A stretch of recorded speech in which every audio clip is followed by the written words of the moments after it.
They call it the big time.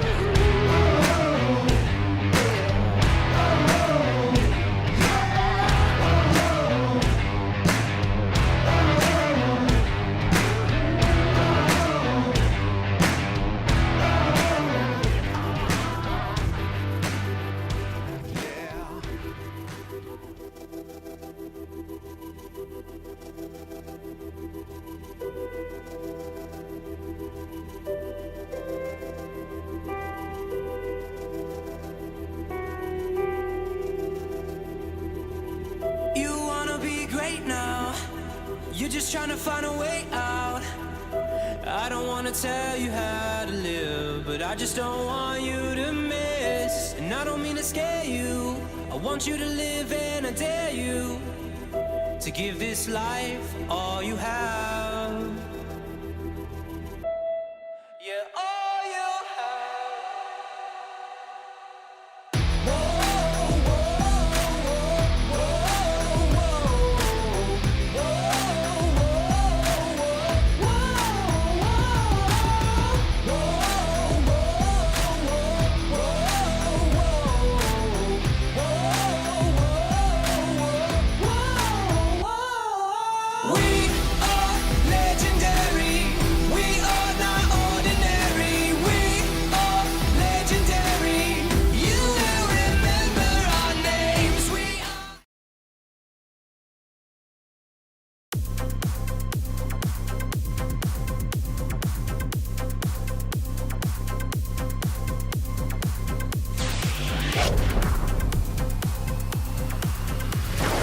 This is Mustang Baseball Live on Tradio.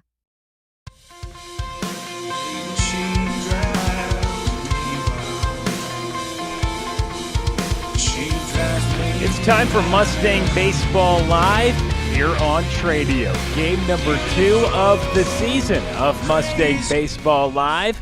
And my name is Will Connerly. I'll be joined momentarily by my broadcast partner here this morning, Mr. Jeff Knipper. Very excited, Jeff, to work with you, but perhaps even more excited to see this Grapevine Mustang baseball team get ready for another season. You were at the opener, and it was a nice start on an 11-1 victory over Crowley.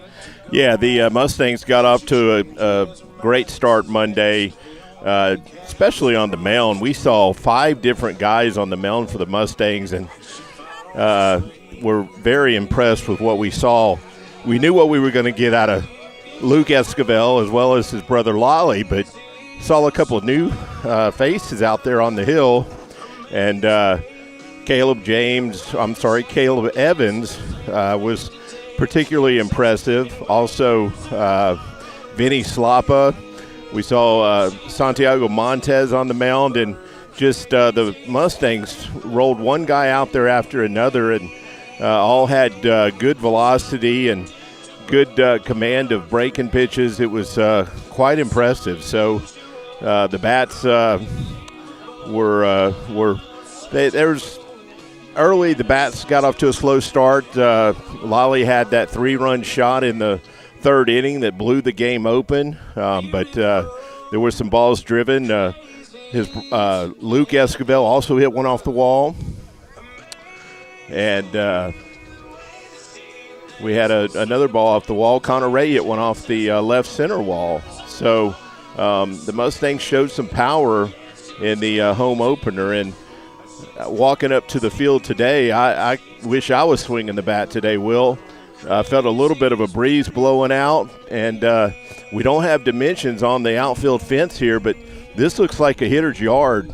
There is a bit of a left field wall extended out there, but in right, they've got a short, to me, it looks like a short porch. I don't think it can be more than about 345 in right center, and the wind, we don't have a flag, but I felt it blowing to right. So great day to be a hitter. It is, and it certainly was that opening day for 11 runs, and I know this offense has continued to be great. It was interesting, though, to hear that the pitching is what stood out. Wonder what we're going to get, though, today. So, second game of the year, you've got your ace and the outstanding left-hander, second year in high school baseball, but reclassified to be a junior here ahead of this season after some great advisement from his family, the LSU commit, and Luke Esquivel. Wonder if he goes more than an inning today. You probably think that would be the case with multiple games and back-to-back days. You need some pitching. We're here at the Raider Invitational, if you're just joining us, and the home team and host of this Invitational, Wylie East. The Raiders, they're the opponent here this morning for Grapevine. So Luke Esquivel on the hill. What do you hope to see from him today? Well, I think you're on the right track there. I think Coach will let him stretch it out today. I would expect to see at least 3 or 4 innings out of Luke, given the tournament setting. I don't think you're going to see 5 guys on the mound today going an inning like we saw on Monday. So, yeah, it's still early in the year, but with the schedule that the Mustangs have, they have another game tomorrow as well as a game on Saturday. So I think we'll see at least 3 innings out of Luke today. And maybe Lai comes in to finish up what Luke starts. And Lai had a really good fastball on Monday. I know for a fact he's picked up a mile or 2 velocity in the offseason. Lai mentioned that in his post-game interview. He was our player of the game on Monday. He's done some good work with his pitching coach, him and his brother, and he said he got a chance to show off some of that work that he's done in the offseason. Well, this team really is led by the Esquivels. They are the 2 leading hitters from last year in terms of total hits, both back. They're also the 2 lead returners in innings pitched from last year, with losing one of their top pitchers. But you would probably think within district play, now this is getting a little bit ahead of ourselves, but hey, why not, Jeff? I mean, this is a team that it's hard to not get ahead of yourselves when you win 30-plus games back-to-back years and you're trying to defend a state championship for a 3rd consecutive time. I know it's just game 2, but when you look at it, you know you're going to have Luke Esquivel as a starter within district play, one of the best arms around and a 2-way stud. But Wylie probably a good candidate for that other spot in district play, would you think? Or, I mean, he's so valuable out of the bullpen, but you're right. 87 to 90, topping out at 91 in the opener. He certainly was letting it rip, and he had a phenomenal year when you look at his numbers on the mound, but didn't really pitch that much till the end of the year. He was used more in the postseason when you need that 3rd starter sometimes. Yeah, that's a good point. Yeah, Wylie really shined in the postseason on the hill. We didn't see as much of him during the regular season. He did close some games, I recall, in district play, but we saw him start some games in the playoffs and pitch well, and it looks like he's built on that from that playoff run last year and comes into the season definitely as one of our top starters. So I look for just even better things out of Wylie and Luke this season. It's hard to believe, they had such good years last year that we would expect that. But another year of maturity from both of them.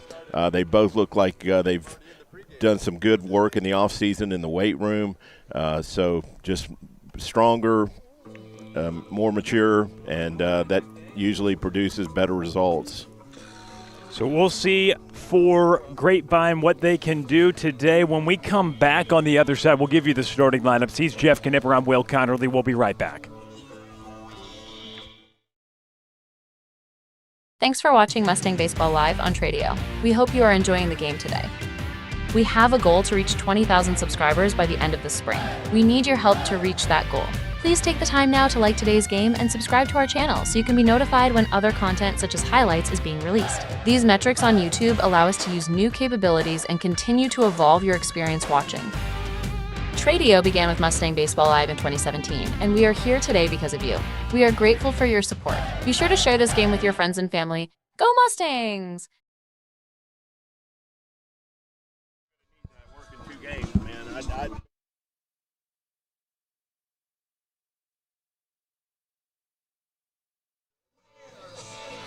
We are back with you. It is Mustang Baseball Live. Jeff, remind me, for you, this is year number what? This is year number 4 that of Mustang Baseball Live for you. Yeah, okay. Yeah. We did a game 5 or 6 years ago, a playoff game, but this is our 4th season of doing broadcast on a wider basis, at least all of the district games. And even 3 years ago, that team from 2023 made a deep playoff run. So we did a lot of games that year.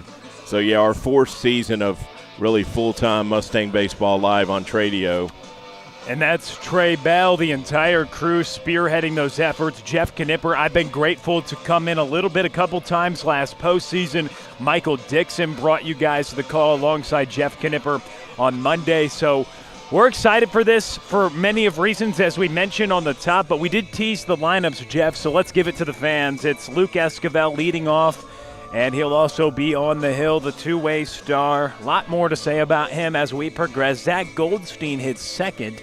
And in center, Jorvorskie Lane Jr. We talked a lot about the Esquivels, but he's probably the headline in terms of the top newcomer and one of just the top players in his entire class of the country. He now hits third. He led off on opening night, playing in right. Lai Esquivel, who had his second home run of his career on opening night in the cleanup spot at third. Giani Corral, the longtime starting catcher here for the Mustangs in the 5 spot. Connor Ray at short to follow. Nomar Torres at first, Santiago Montes, the designated hitter, and Will Newton will round out the lineup. Did a game with you, and Will Newton actually had to step up at a big moment in the postseason due to some injury. We'll see how he can continue to progress there. Connor Godet is out in left, but Montes will be hitting for him in that DH spot. Any reactions to the lineup for Grapevine before we give it to you for the Raiders? Well, interesting that we swapped our 1 and 3 hitters there. Luke was in the 3-hole Monday night. Jorvorskie Lane Jr. led off that night, but Luke led off all of last season. So while it is a change from Monday night, not entirely all that surprising. Luke is great at getting on base. He was hitting close to 500 for a lot of the season last year. So great to have a guy like that in the leadoff spot. We know Jorvorskie Lane has power. He hit, I believe, 10 home runs last year at O.D. Wyatt. So adding a little power to that 3-hole is never a bad thing. At the same time, Luke hits one off the top of the wall Monday night. He was about 1.5 feet from joining his brother there with a home run in that game 1. So a couple other notes in the lineup. You mentioned Will Newton. He was asked to step up last year during district play when we had an injury to the second baseman, Park, and Will played well in that role when he was asked to step up. He had 2 hits on Monday night. So Coach Webster mentioned that last year. Guys, that aren't in the lineup, hey, they know they're prepared to step in when needed. They see him every day in practice. Coach Webster's seen Will for 4 years in the program. Will's a senior this year. A couple of other new faces that we talked about briefly in our call yesterday. Nomar Torres, he's a new face for the Mustangs, as well as Santiago Montes will be in the DH role today. Giani Corral, another 4-year starter, just like Lai Esquivel, and that's so rare at this level, especially at the 5A level, to see a guy that can come in as a 9th grader and start. Not just start, he's been a excellent defensive catcher and a timely hitter for the Mustangs. I'm going to go out on a limb and say Gianni's career batting average for the Mustangs has got to be over 350. Just a good line drive hitter with some occasional power. I like it when people go on limbs because you're right on the money. He has been impressive. I have it for you. 376 last year with a pair of home runs, 324 as a sophomore. Don't have statistics though from his freshman season, so that lines up pretty good. You don't need the limbs. You're all over it. I tell you, that was just a pure educated guess because I've watched him in a lot of games over these last 3 seasons, but I had no numbers really to back that up. Did you know that he led the team, though, with 2 home runs last year? That's a low number for a team that was as impressive as Grapevine under Jimmy Webster a year ago, not losing a home game, winning another state championship, and going 36-3. It's not like they had a ton of long balls, but they definitely had a ton of runs. Yeah, I mentioned Monday night when Lai hit that home run, he must have hit 7 or 8 off the wall last year. I feel like Lai only one over the wall. Only one over the wall. A lot of his balls were to center field. His power seems to be in the gaps into center. And several of the balls he hit, if he had just pulled them a little bit, would have left the yard. But I certainly look for Lai to hit more than 1 home run this year. But, yeah, we didn't have a whole lot of home runs last year, but it didn't keep us from putting up some big numbers offensively. The run differential last year was quite impressive. We were holding teams to an average of about a run and a half, and I think our run total was somewhere in the eight runs per game number. So even though we weren't doing it by the way of long ball, we still were getting it done by a pretty wide margin. And let's get it done on Tradio today, the first of 3 high school baseball broadcasts on this network here this morning, though. It's Wylie East, the Raiders, the host, and I've been burned a time or two, Jeff, by Max Preps, but when looking at their schedule, it says they have a game at 10 a.m. today, which we have here in a few seconds, but it also says they play at 7 o'clock tonight here at home. So you've got that day-night doubleheader here for the Raiders, if indeed the trusted Max Preps website is right. It's hit or miss in high school when I'm getting correct information online. But I only had the Tradio broadcast schedule. But well, we've got that for you. And for some reason, I could not find Grapevine's schedule on our team website. I need to have someone show me how to navigate that website if it's there. But real quick, Will, I know you don't want to make the story about you, but you're doing 3 baseball games today, and then you're doing a basketball game tonight. And it just brought me back to the day Deion Sanders played a NFL football game followed by a World Series game that night. And I'm thinking, what's more impressive? Deion Sanders playing definitely Deion. A football game and are you doing 4 games, including 2 sports in one day? So got Luke stepping in here. We'll go to the action. Yes, we will. First pitch, Trent Jones, up and out. So it's Trent Jones getting the start here for the Raiders, working with Miles Kinsey behind the plate, Levi Scroggett at first base, Andrew Garcia at second, Luke Esquivel in the dish, and first 2 out of the zone.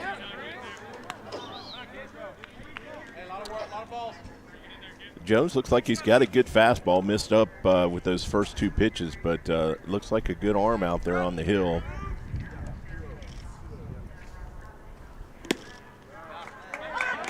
Changes pace to fire a strike. Yeah, nice slider right there to find a strike down around the knees. Luke took it, probably looking for a fastball there.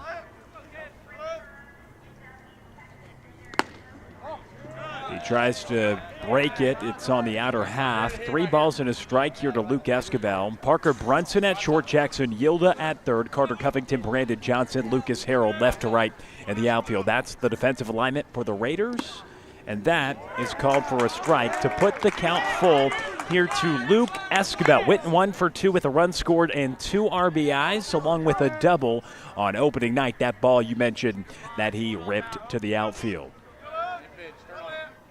And the full count. Swing and a miss, 1 gone here on the top of the first. Yeah, that was that high fastball right there. Probably not a strike, but going to be tough to catch up with it up there around the shoulders. Brings up the senior Zack Goldstein, another guy who's been in this starting lineup for quite some time, a 3-year starter, Jeff, and scored a pair of runs, drew a walk on opening night. Yeah, Zach's been a big part of the playoff runs the last 2 seasons. Plays a really good center field, and he's another guy with the occasional power. He's hit a home run, I believe, each of the last 2 seasons, but mainly a good line drive hitter who has a good idea of the strike zone. He, just like Lai Esquivel Blinn College in their future. Team that won the national championship at the junior college level in 2020. That's well hit. Rips it to right, and Goldstein is retired. You mentioned a line drive hitter, a man who led the team with 5 triples last year, but a diving grab made in right by Lucas Harold. The first 2 have been retired. Yeah, nice play out there by the right fielder to get that on a dive. We saw a diving catch made the other night by Crowley out in right field. Well, here's Jorvorskie Lane Jr. Now hitting in the 3-hole. And takes the first for a strike. Jorvorskie's made a footwear change. The other night he had on spikes that were 2 different colors, powder blue and red, but on turf today he's gone with I guess a turf shoe. The count even at a ball and a strike. A lot of eyeballs on Jorvorskie Lane. Made a lot of headlines when he decided to transfer here to Grapevine for his senior season. The Arkansas commit. Yeah, I believe there's more than a handful of scouts at the game Monday. I don't see them out here yet today. They may be waiting for a later start. Hey, sometimes it's hard to tell. They try to be discreet sometimes. Yeah. And it does look like there is a handful over your right shoulder. Okay. I think. You're right. Video you're right. cameras. What's the telltale sign? The clipboard? Usually if they're scouting a pitcher, they'll sit behind home plate. Right. I made a mistake of looking there, but for a hitter, you don't need to be behind home plate. You're right. They're over here between us and the first base dugout. Briefcases, radar guns, clipboards. That's the starter pack for sure. Lane with the 2-2 at the plate. And he has rung up strike 3. How about Trent Jones with the 1-2-3 frame for Wylie East? The Raiders will come to the plate next.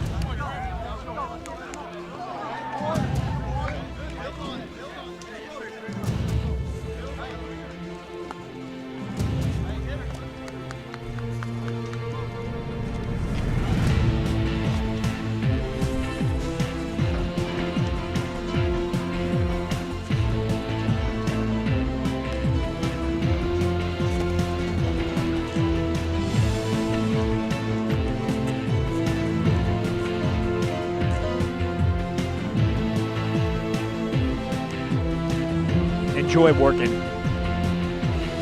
with you.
Back with you on Mustang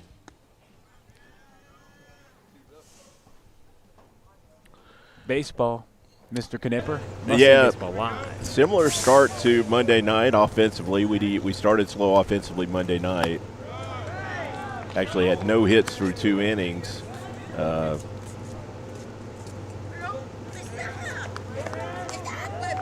It's an early start for baseball, but these kids have all played a lot of tournament games where you play early morning. That's skied toward right. And giving it a decent ride was Brandon Johnson. Well, that just confirms what I thought. That's a short porch out there in right field. Jorvorskie Lane caught that almost up against the wall, and it was not well hit at all, and there's a little bit of a breeze going that way. So Boy, I'd be salivating if I was a left-handed hitter today. I was a left-handed hitter, but if I got to play today and was swinging from the left side. That is roped to second. But on the backhand, Newton has it, and Lai Esquivel has retired the first two, but both have been squared up. Off of the outstanding left-hander that went an inning, had 2 strikeouts in his outing that was short-lived with 5 different pitchers used in that 5-inning victory. Yeah, 2 quick outs there. Luke using his defense. So Brandon Johnson flies out to right. Parker Brunson grounds out to second. It's now Levi Scroggin, the 3rd hitter in the order, and that's taken for a strike.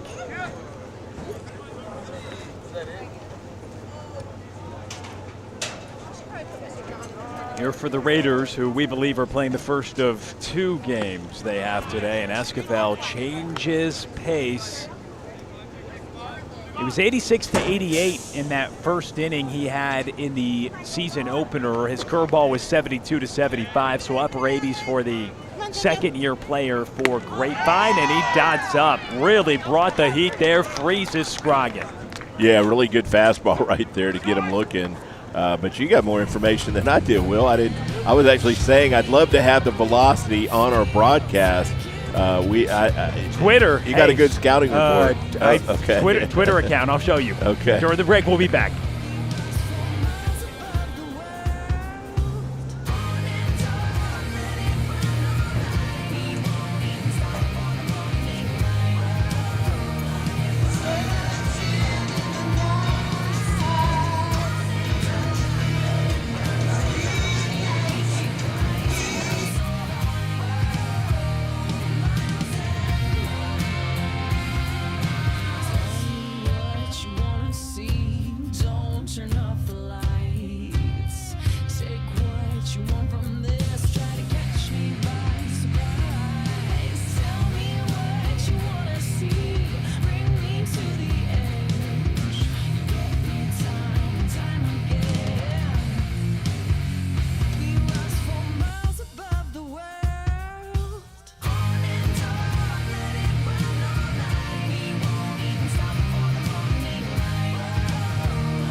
All right, welcome back. We're through an inning of action. He's Jeff Knipper. I'm Will Connerly. Trey Bell's here. Tim Polster's here. And you're here watching Mustang Baseball Live here on Tradio. We start the top of inning number 2, Jeff. Both pitchers with clean innings of work here to begin this Raider Invitational. Yeah, 1, 2, 3 innings on both sides. Oh, boy, that ball is lifted toward left. Getting a good hold of this one was Lai Esquivel. He was, just a little bit away from perhaps having back-to-back games with a home run, but that ball ended up dying, and Johnson was able to get under it out there. But he gave it a ride, Jeff. He gave it a ride. Yeah, he hit it well. He was right on it, just got under the tad. It wasn't hit as solid as Lai would like, but still just a step from that left center wall out there, and that's I don't think the ball is going to carry as well to left as it will to right. That's left side, backhanded at short by Brunson, not in time to first. And a man who hits for high batting average, as Jeff Knipper told us earlier today, Giani Corral getting aboard on an infield single. Yeah, good play, though, by the shortstop to even have a chance there. Made a diving stop on it, made a decent throw, but Giani runs well for a catcher.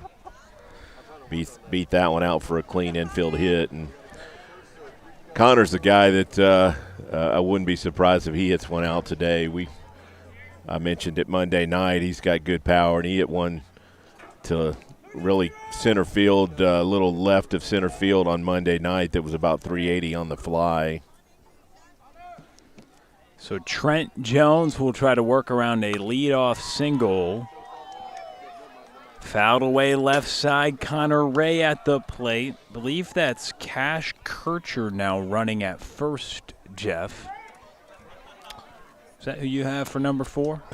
Well, if I'd gotten here earlier, I would have went and got a roster from Coach Webster. I don't have the Mustang roster. No, I did get the lineup earlier. Okay. And that is the case. Cash Kircher over at first running. Okay. As a courtesy for the catcher who did run out an infield single.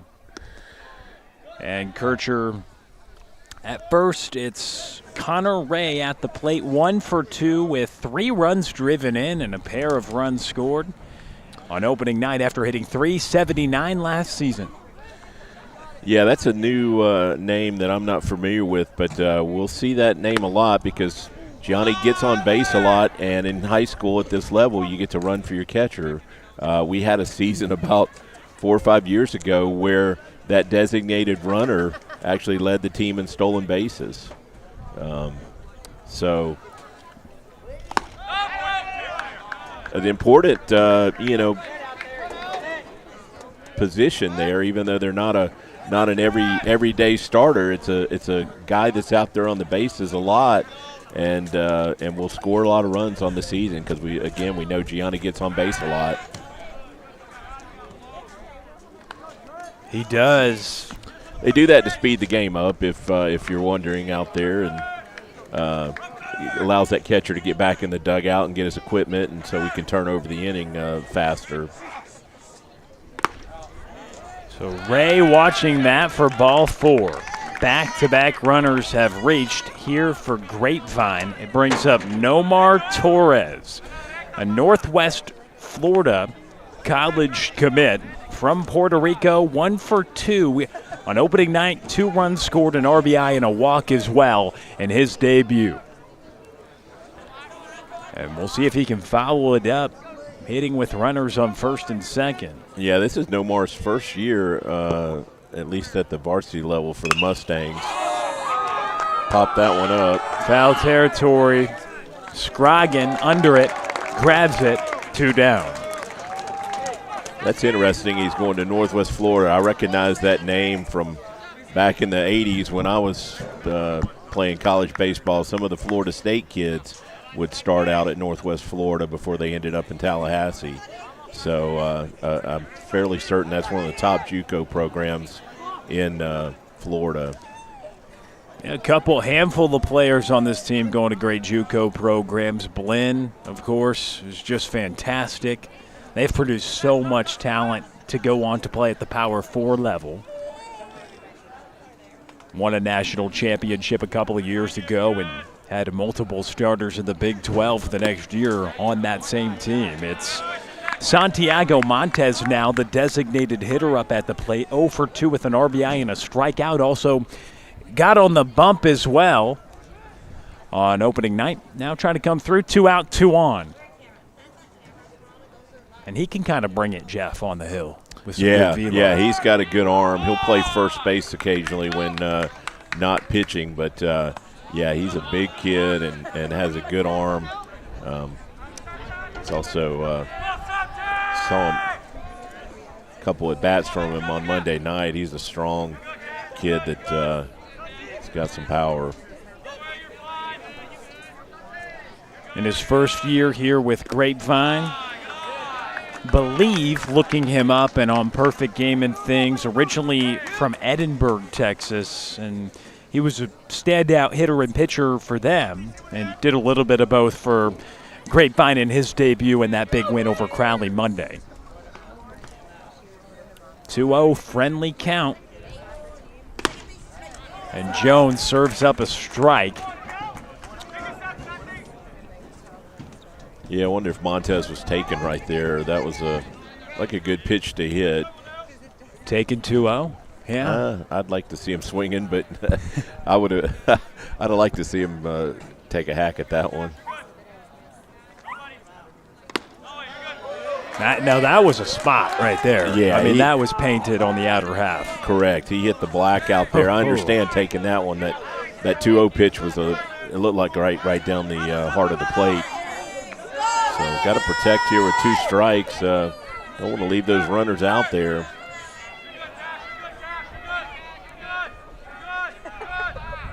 All right, the 2-2.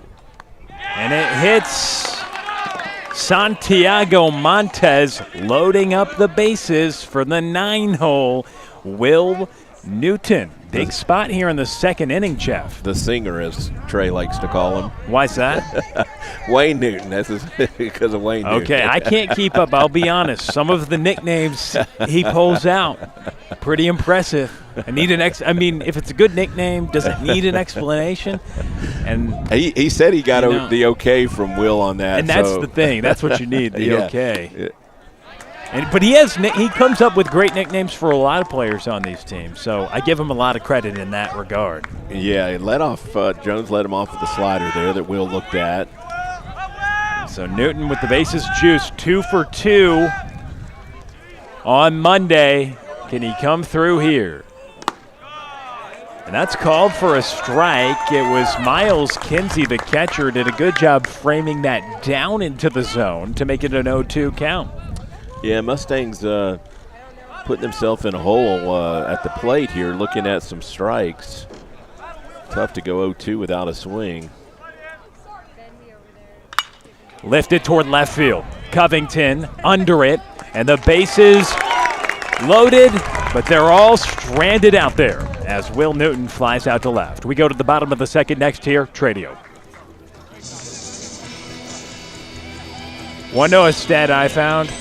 Really interesting that I'd like to bring up next time Will Newton gets to the plate, if we can. I mean, you always want to, you prep, you may not get it in. You'd like to if it fits. So if it fits, I should say. I don't want to ever force anything in. Let the game breathe. Let your expertise let it flow. But he went 2 for 2 on Monday. He went 2 for 21 all of last year. Oh, wow. Wow, I actually thought he had it a little better offensively, but you... Oh, we were on?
We are back with you on Mustang Baseball Live on Tradio.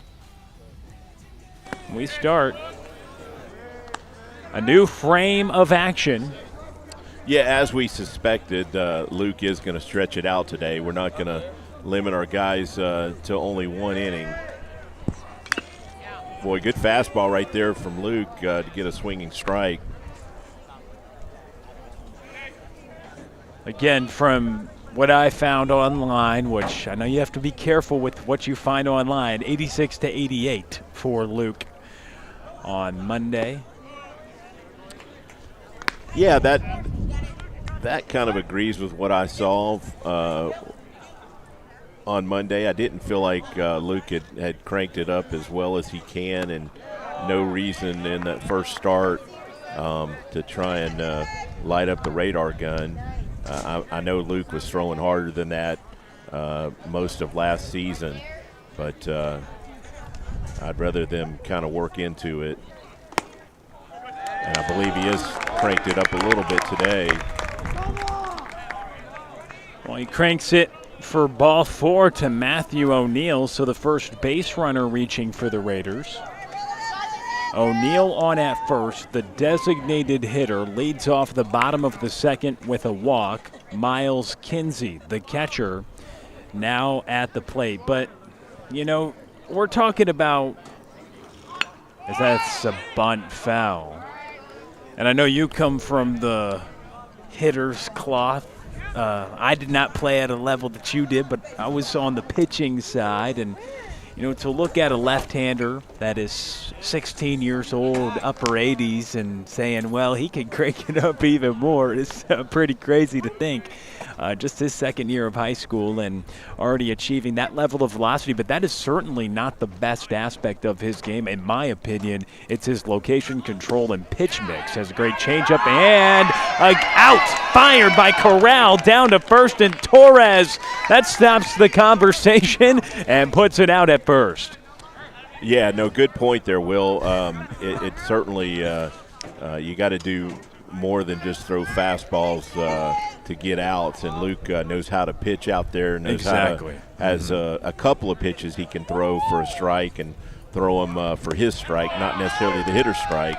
And there's another strike, and it's in the form of a strikeout. Another one for Luke Esquivel. But in that regard, okay, upper 80s as a 16-year-old, he's going to continue to grow into that. But I think at this stage, his composure of not only having command of that fastball, which is already pretty good at any level to be upper 80s as a lefty, but to do it at 16 years old and then also have his changeup and then also have that curveball. He's got a nice mix, and I think that curveball really at times last year was devastating, and it was just phenomenal to see from a freshman from the few games I worked with you. Yeah, he's got three good pitches that he can get outs with, and just on the whole velocity thing, I think we've fallen in love with the radar gun too much. I still remember what I heard John Smoltz say a couple years ago. He said if Greg Maddux and Tom Glavine were in high school today, they wouldn't even get drafted because, you know, they were mid-80s velocity guys. There's a base hit. That's through past the diving Will Newton. Andrew Garcia singles.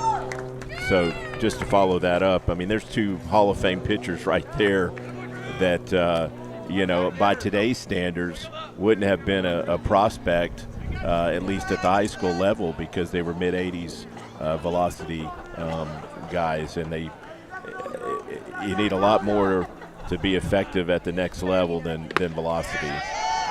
That's in for a strike. Jackson Yilba at the plate. 2 down, 1 on. And that's the interesting thing. The slider, the changeup, the fastball. I don't know. It's interesting, Jeff. The profile of his breaking ball, and I could just be off in this regard. It certainly seems like he has an arm-side tailing changeup that continues to grow, but then he has that breaking ball. Sometimes it profiles as a slider. Other times it kind of looks like a curveball to me. I know you've seen him more than me. Is that 2 different pitches, and we should give him credit for 4, or? I know some pitchers, you know, if they're ahead in the count, they'll bury it and might be sharper and tighter. If not, they may try to get it over. What are your thoughts on that? I got to believe if you're seeing that much of a velocity change, it's 2 different pitches. But I haven't asked Luke specifically if he throws a curve and a slider. When I see a hard breaking pitch, I call that a slider. Yeah, yeah. But it may be his version of a curve. But true. But then when it's an 0-0 count and he kind of gets it over, he does get ahead with it sometimes. So yes. I like your thoughts on that, though, because you barreled any pitch up, so you know all the pitches. Oh, no, I'd have struggled against Luke. That left-handed, good left-hander with a slider. That was my kryptonite. So slider, changeup, fastball. That's what we believe the repertoire is for a lefty that threw 122 strikeouts last year and 86 1/3 was pretty solid. Only 23 walks. Opponents hit just 157 off the southpaw a year ago, and he fires it for a ball. Yeah, a strikeout and a half per inning is outstanding. 122 strikeouts your first year of high school. That seems pretty good for a career. The only kid I recall at Grapevine doing better was Dason Hill, who averaged about 2 strikeouts an inning. And Dason, of course, was a top draft pick for the Twins. Dason, I don't know if you had a chance to work any games with Dason. 2024 draft. Yeah. So the year that he went, then the next year is when Luke came to the program. Correct. And that is looking strike 3. So it's pretty crazy. We'll keep it on here on Tradio for a second to talk about that, because in between the lines is when we can get a little more into your thoughts. So you had Hill, end of 2024, capture a state championship. Okay, the next year, Luke Esquivel comes in, is the Dallas Morning News Player of the Year, a two-way star, LSU commit, and one of the top recruits in his class in the country. They win state. Then they come in this year, add one of the best players in the country in his class, along with the two Esquivels, who are the lead returners in innings pitched and hits on this team. It almost feels, and getting ahead of ourselves at times, but that this team probably has, at least potential-wise, just as much talent as the last two teams. And that kind of seems ludicrous to say for a head coach Jimmy Webster squad that over the last 2 years, Jeff, they have gone 76-8. Yeah, that's a ridiculous number for a baseball team. But I was here for a lot of those games, and I can vouch for it. But yeah, you're exactly right. This team has the talent to win another state championship. I hate to compare them to last year's team or the team that got this role started 2 years ago, but the players talk about it. That's their expectation. That's their goal. And not to put too much pressure on them, but quite honestly, anything less is going to be a bit of a disappointment if that's even feasible to believe. Well, here is Luke Esquivel hitting for a second time. Hit .434 last year, led the team with 56 hits, including 16 doubles and 4 triples, to go along with an 11-1 record on the mound for the freshman. And so he's 0 for 1 with a strikeout in this game. Well, I can guarantee you that ball you hit Monday night gets out of this park no problem.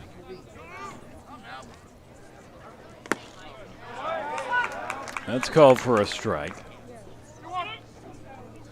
So Trent Jones, third inning of work, second time now facing this Mustangs lineup. And fouled away. And we do say, okay, you do return guys, you bring in some pretty impressive players as well that we're still going to learn about. I mean, this is chapter 2 of many chapters that will be involved in this season for the Mustangs. But it is also worth noting as there's a swing and a miss as Luke Esquivel has striked out a pair of times. But, Jeff, it's worth noting that this is a team that did lose some pretty key components to an impressive team from a year ago. So they will try to combat some of that. They did lose some big senior leaders. So we'll see how they can try to turn that around. A guy like Boswell, who ended up winning a couple of state championships. Now, they did return quite a bit too, but there are some key components lost. Every year's new. And Zack Goldstein has a base hit. Yeah, Zack's second line drive of the day. That one turns into a hit. First one was caught by the right fielder on a dive. But, no, I'm glad you brought up Jarrett because that's the name I was thinking. He actually was at the game Monday night, even though he is playing first base at Navarro College, is what I learned from another dad that was at the game Monday night. But Jarrett was a huge part of the lineup the last 2 seasons, hitting that 3-hole, drove in a ton of big runs, and was definitely one of the standouts for the Mustangs. But the Mustangs have reloaded and certainly have the potential to be just as good or better. So Goldstein gets on. He had a .496 on-base percentage last year, and so he's on. Esquivel led the team at .523. It was actually the aforementioned Boswell who got on about 51% of the time, second best on the team when we think of production. And speaking of production, Jorvorskie Lane Jr., he'll try to produce. He went 0 for 3 Monday, a run scored, an RBI, a strikeout for the Arkansas commit, and one of the top players to watch. And from some of the numbers I found on Max Preps, Jeff, it was Pretty impressive, hitting .548 and 14 home runs over 2 seasons of recorded statistics that he had at Fort Worth O.D. Wyatt. Spent 3 years there, but could only find statistics from 2 seasons. And when you combine them, 60 RBIs and 14 home runs across those first 2 years there, where he was the Offensive Player of the Year in the district in both his freshman and sophomore season. Could not find any information, though, on his junior season, but I would only suggest if he was doing that as a freshman and sophomore and was playing for Team USA over the last 3 years, that it was pretty good, Jeff. Did you happen to find his stolen base numbers? Because I saw that somewhere online, and it was something ridiculous, like 90 stolen bases over the last 2 seasons, which in a high school season where you only play about 30 games, unless you go deep into the playoffs, that just was a ridiculous number to me. Right. I'll look that up before between innings, because I was – There's Goldstein. Speaking of a swiped bag, it was a ball that scooted away from the catcher, Miles Kinsey.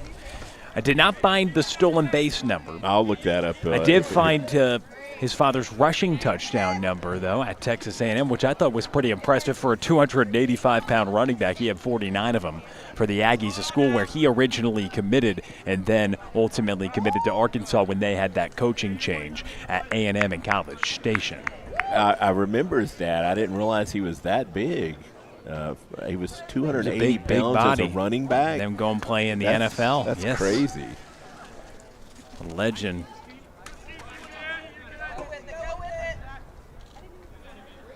Well, Jorvorskie's nowhere close to 280, but he is he is a big very body, well though. built. He's got the build of a running back for sure.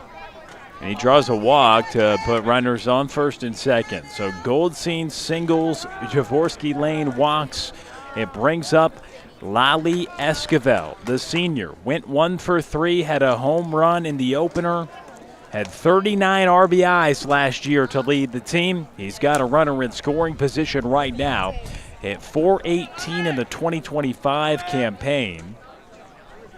Coming off a game where he had his 2nd career home run. Can he come through here with 1 out? Just missed that pitch in his first at bat, and actually I believe it was a slider that he got in there. Ooh. Good cut at a fastball, fouls it straight back. But yeah, he's in there ready to hit that first pitch. I like that approach. You get something. A lot of times, it's the best pitch you see is the first one. May not get another good one.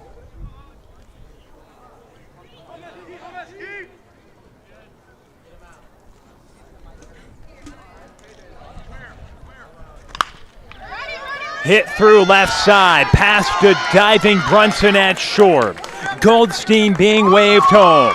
The Mustangs take a 1-0 lead, and for a man who led the team in runs driven in a year ago, here in game number 2, it's Lai Esquivel putting him up 1-0 here in the 3rd.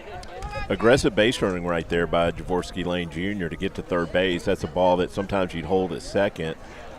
They did hit the cutoff coming home, but Jorvorskie gets into third base easy and puts another runner over there with less than 2 outs. It usually is going to turn into a run, especially with a good contact hitter like Giani at the plate. So 4 runs driven in now for Lai Esquivel. After he had 3 on Monday, he gets the RBI to put Grapevine ahead 1-0 here in the top of the 3rd today.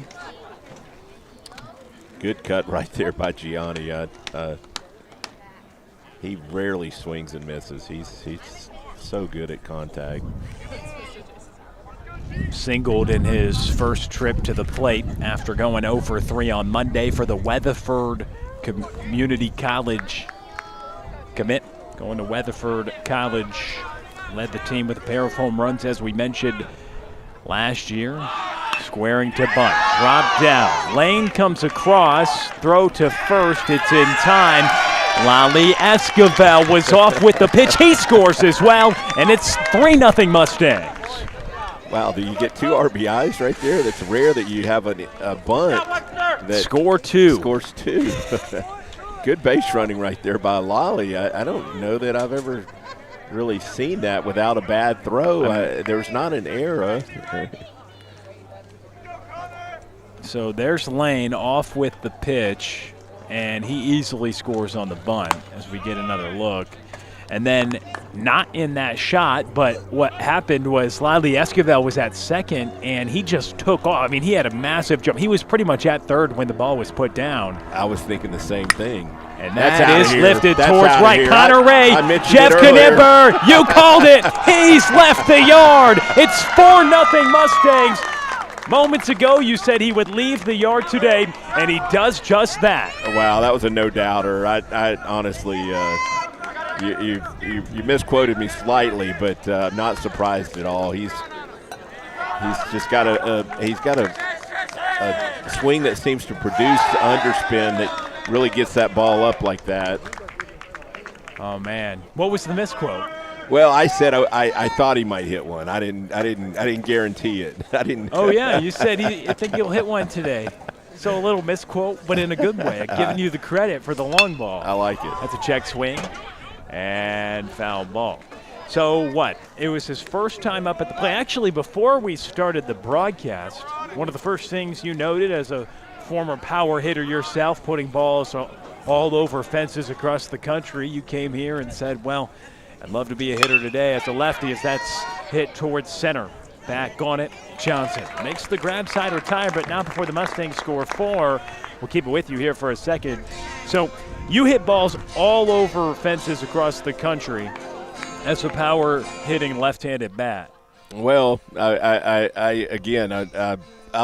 appreciate the compliment, but I didn't hit that many home runs, or at least as my size should suggest I should have hit it. But today is one of those days where, yeah, I would love to be in the box, especially as a left-hander, because that ball is carrying so well to right field, and I'm sure Connor and our other left-handers, Luke Esquivel, they feel the same way today. Just give me a pitch that I can elevate, and there's a good chance if I put a barrel on it, it's out of here.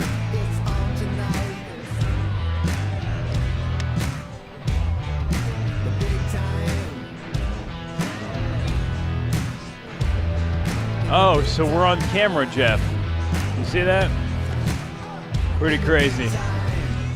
That's not what the people need to see, I don't think, but we appreciate it. No, that's our setup, if you guys were wondering. The guys on the field are in a lot better shape, and they're the story today, but it is fun to reminisce every once in a while. And I had this conversation with my buddies the other day. These high school kids don't know how good they have it playing on fields like this. Just a beautiful turf field out here. This is better than a lot of the college fields that I played on back in the day. And this is just the normal average baseball park here in the Dallas-Fort Worth Metroplex. It's really a treat to broadcast the games, but I'd love to be out there and playing if I was about 40 years younger. So Carter Covington swings and misses. We got to the ballpark, and you mentioned wind blowing out. Would love to be a lefty. Connor Ray, he could hit one out, and he does just that in his second at-bat. Another swing and a miss. Just to recap that inning, it was Goldstein who kind of started that magic with a single. Lane walked, Wylie Esquivel RBI single. Giani Corral then came up to the plate as well. Connor Ray hits the long ball, and that's quick work here in the bottom of the third for a punch out. Yeah, Luke's wasted no time going right at him, and that fastball again, I think he definitely has cranked it up since Monday night. Yes, I'm assuming you want to get a little bit of what the radar guys say. There is one up, so. Yeah, I'm always curious. Just see if the eye test, is my eye accurate or not. What's the IDAR telling you? That's Ray, first and top. It's telling me if he was throwing 86, 88 the other night, I'd say he's at least touched 89 today. I'm not going to, since I know Lolly was at 90 Monday night, I'm not going to say he's matched his older brother, but he's got to be close. And Lolly really has a devastating breaking ball. I mean, his is more of a slurve, it looks like, than Luke's more of a tighter on the slider side, but his breaking ball is fantastic as well. So yeah, he had it, and he had it all working Monday night. Again, it was just a one-inning outing, but it was impressive what we saw in that one inning. He still loses the hat at times, you know. Actually, that's a good. He must have gotten a better fitting hat because he didn't lose the hat Monday night. That's Newton who grabs it. I remember that was something we discussed when he came in. He would, on the finishes, lose the hat. Yeah, more him, right? often than not. Yeah, at least half the time he'd have to pick his hat up off the ground. But I don't recall that happening Monday night. All right, well, we're going to step aside here for a moment. Our mics may still be open, but we'll talk to you here in a few minutes here on Tradio.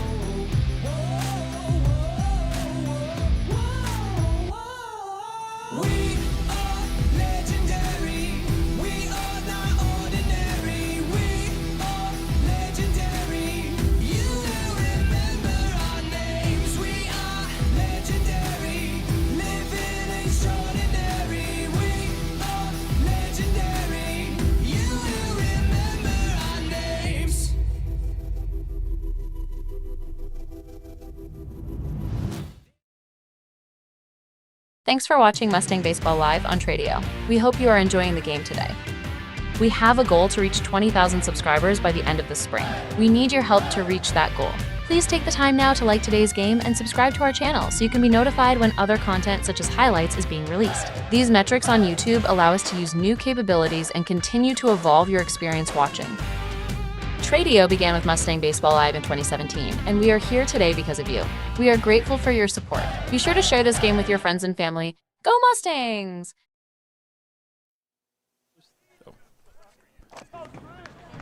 You know, Will, this game is resembling Monday night. It was the third inning when the Mustangs broke open offensively Monday night, and again we exploded for 4 there in the top of the third. Santiago Montes. What have you seen from him so far? See him get hit by a pitch today. Well, I saw him get a couple at bats in a scrimmage a couple weeks ago, and then we saw Monday. He's got a strong bat. Hit actually a foul ball the other night that down the right field line that. For a foul ball, it seemed like he just flicked his wrist and the ball went 310 down the right field line foul. Seems like he's got good control at the plate, good presence, solid strength, it appears, just from the eye, to be in your 8th spot in the order as well. Went 0 for 2 with an RBI and a strikeout. Definitely expect him to get a good amount of innings as well, you would think. Be a big factor in the pen. It looks like he's an upper 80s arm, like we talked about his first time up. Yeah, I'm sure he's going to get more time out there on the mound. And good job battling here with 2 strikes. He certainly is not swinging from the hills. He's got a good approach up there, just trying to be short and compact, hit a line drive somewhere. Works him for a walk, and that's what you do. You make that pitcher throw more pitches, foul some off, and turns it into a base runner. And now a visit to the mound. There is action happening in the bullpen. So early on in the season, Jeff, I know game 1 was maybe a little bit different, but the token applies that we are not months into the season where you're going to see somebody go 85, 90. It's too early in the season. People haven't been worked up yet. And so that looks like the thinking for Trent Jones leaving the ball game. his outing is finished after 3 innings of work. He exits, issuing a walk to Montez to end his outing. He finishes with 56 pitches, and so he goes 3+ into the game now. It is Jackson Hatchett, a junior, who comes out of the bullpen. Yeah, these teams obviously want to win, but the more important part of the season is the district season. No reason to ask a kid to throw a ton of pitches today in a tournament game that's really going to have no impact on whether you make the playoffs. Obviously, the wins and losses, you care about them, but these tournament games, when it comes down to May, don't really mean a whole lot. The Mustangs, I believe, went 36-3 last season, so they didn't lose many games, but I believe one of those losses came during the tournament season. And just by the nature of tournaments, you're not going to have your best guys out on the mound all the time. The games are always shorter too. You play a time limit in these tournament games. Usually you play a 2-hour time limit, so you might get caught in a situation where you didn't get really to finish the game.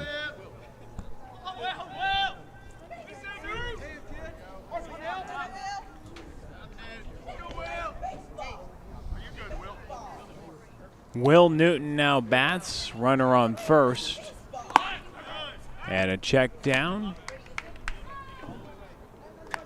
Give a shout out to Action Logistics. They're the sponsor for the center field cam and the close-up cam. So a big thanks to Action Logistics, being the sponsor for those cameras, providing better coverage here for Mustang Baseball Live. Newton doing a job, but the coverage there from Hatchett off the bump, but it advances the runner to second base. Yeah, good job by Will right there to move that runner to second and put him in scoring position for the top of our lineup.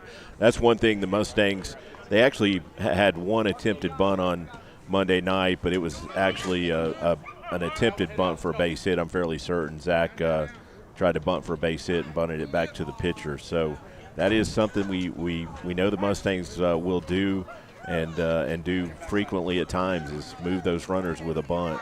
And sometimes if they don't play defense, those bunts turn into base runners. So here's Luke Esquivel, already on the hill. He's had a solid outing, 3 innings, no runs, 4 strikeouts, 1 hit. What can he do at the plate? He's 0 for 2 with a pair of punch-outs, but a runner out in scoring position. And he drills it towards center. Back on it is Johnson, and he makes the grab, tagging from second to third and getting there in time for the Mustangs, 90 feet away for another run. That's Jackson Papadakis. Yeah, Luke had a good swing at that, just got under a little bit and hit it to the deep part of the ballpark to straightaway center. Don't want to put any pressure on Zack right here, but he's another guy that I wouldn't be surprised at all to see him lead the yard. He's had 2 good swings already, turned into a 1 for 2 day, but 2 line drives off his bat in his first 2 at-bats.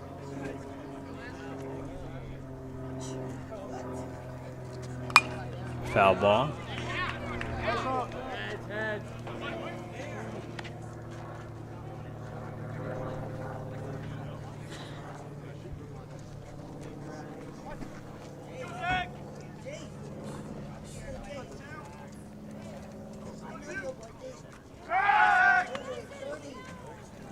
I noticed that third baseman was playing even with the bag, which usually you play a little bit deeper, but I wonder if they are worried about Zack maybe trying to bunt for a base hit.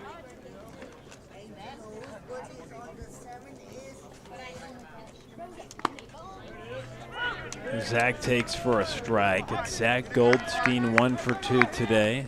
You've got that third baseman, Jackson Yilda. Papadakis running.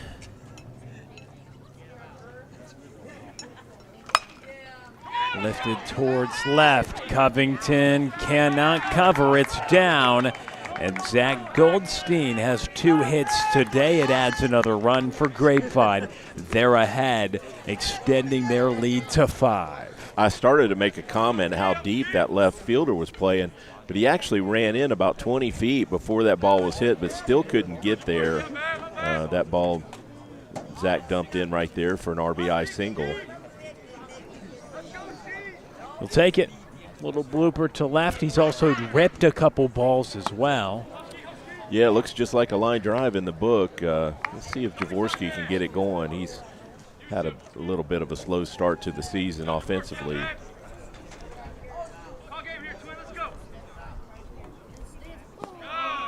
Jorvorskie Lane Jr. A lot of eyeballs on him for sure. 0 for 1 today with a looking strikeout in the 3rd, though.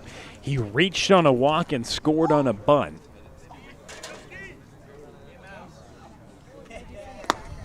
This is upstairs. Went 0 for 3 opening night, so in search of his first hit as a Grapevine Mustang, inserted right in the heart of the order for the 5A defending, 2-time defending state champions in Grapevine. And Lane draws a free pass. It's such great protection, though, to have Lai Esquivel hit right behind you.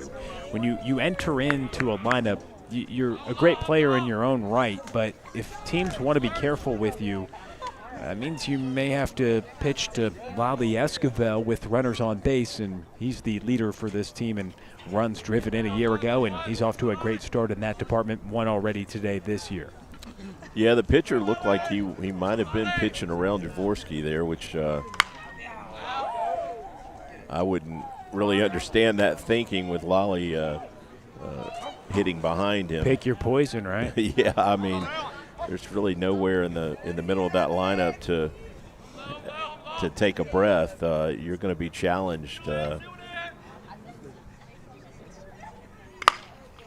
Grounded left side, Brunson boots it. Everybody's safe. An error extends the inning at short, and that brings up Giani Corral, and he had an interesting at-bat last time up.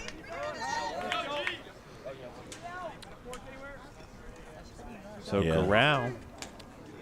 Giani he did get the 2 RBI credit. Oh, wow. At least that's what it says in Game Changer. I don't know how you'd score it otherwise. I guess you could maybe call it a fielder's choice, but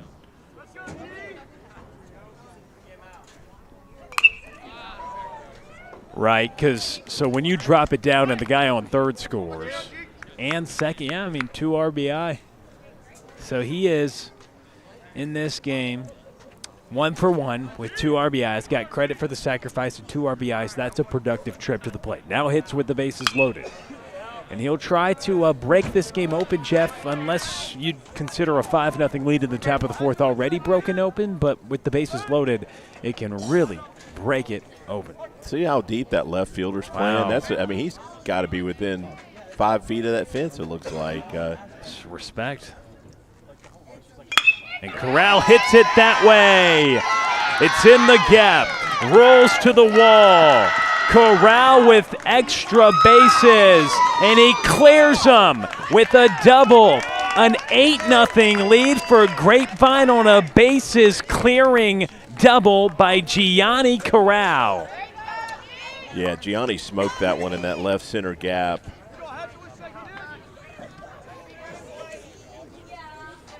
And clears the bases, 8-0. I think we can say broken open now. Definitely. Yeah, this is a comfortable lead for the Mustangs here as Connor steps in again. So I know we're still in the middle of the game, but I think we start having conversations about most outstanding player, and Giani Corral definitely a candidate at this moment in time. What, 2 for 2 with 5 runs driven in? What do you say, Jeff?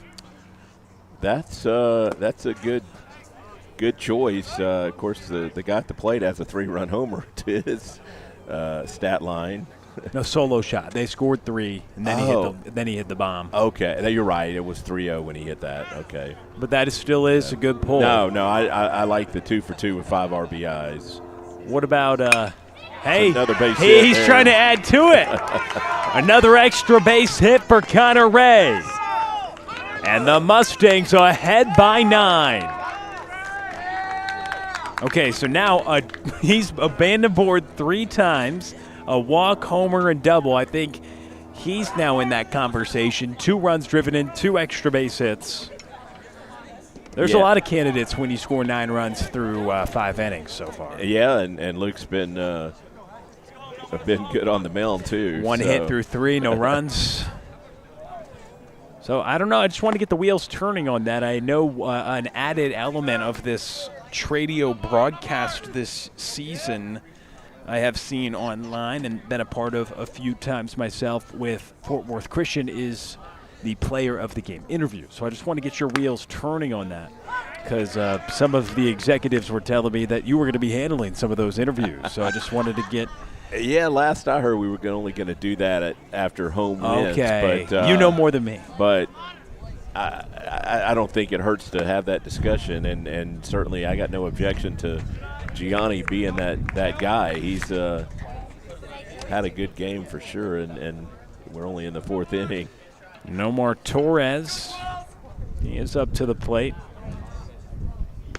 It is interesting, though, because baseball is the ultimate team game, right? You get a guy on, get him over, get him in, sacrifice your at-bats, but a lot of the conversations about the game from people like us with headsets on it and media comes down to talking about individuals and their statistics. So it is interesting when you break it down, and we have a high flyer to right. It's Harold under it. He makes the grab. The side is retired. 5 runs, though, in the 4th. After 4 in the 3rd, it's 9-0, and we go to the home half of inning number 4. It's all Grapevine here on Tradio. We'll be right back.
We're back to action here on Tradio.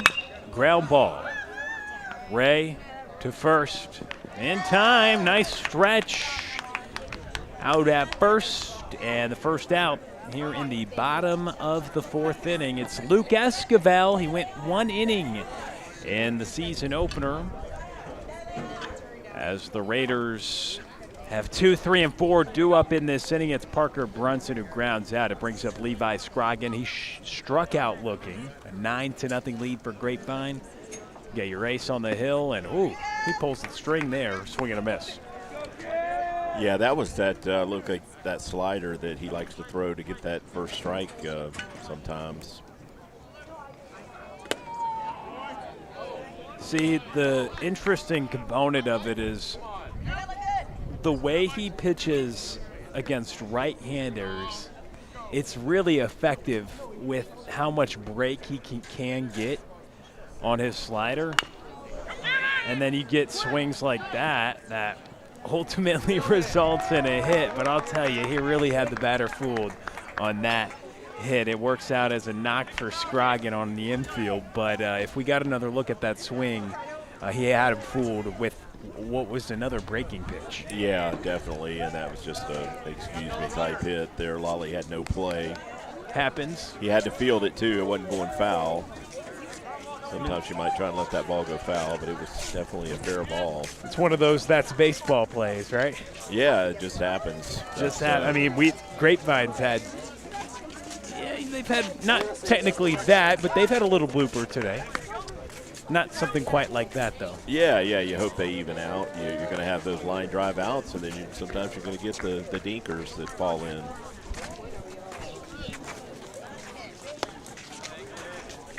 So it's Matthew O'Neill at the plate. And we are packed here, Jeff. Yeah, Huge crowd. Huge crowd.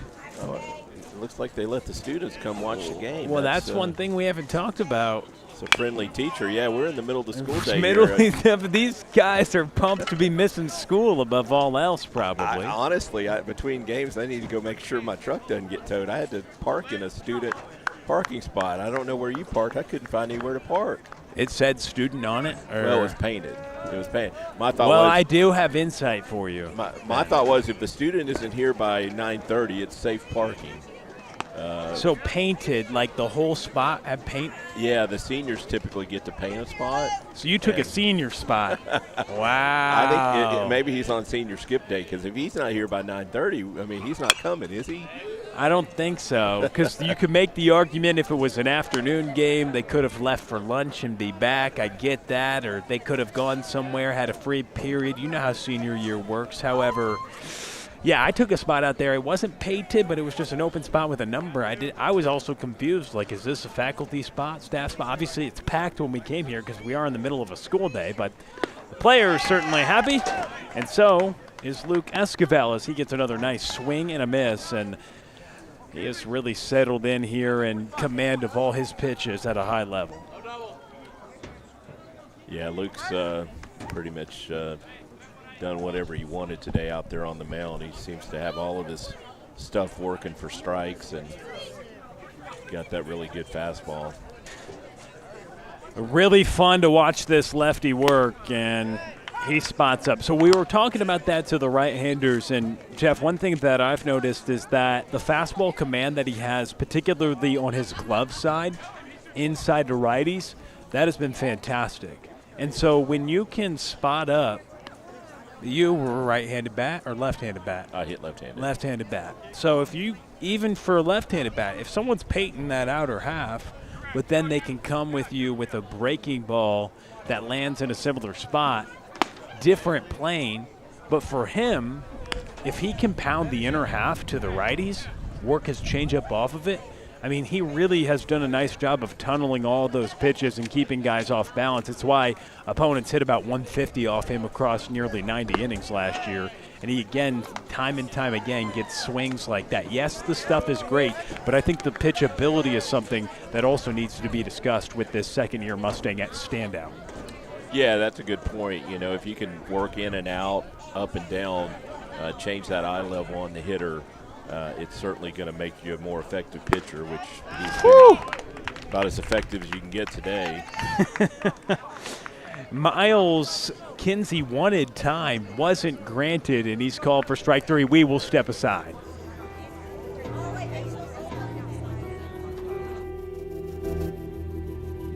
You wanna be great now, you're just trying to find a way out. I don't wanna tell you how to live, but I just don't want you to miss. And I don't mean to scare you, I want you to live, and I dare you to give this life all you have. Yeah, all you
legendary. You will remember our names. We are legendary, living extraordinary. We are legendary. You will remember our names. You will remember our names.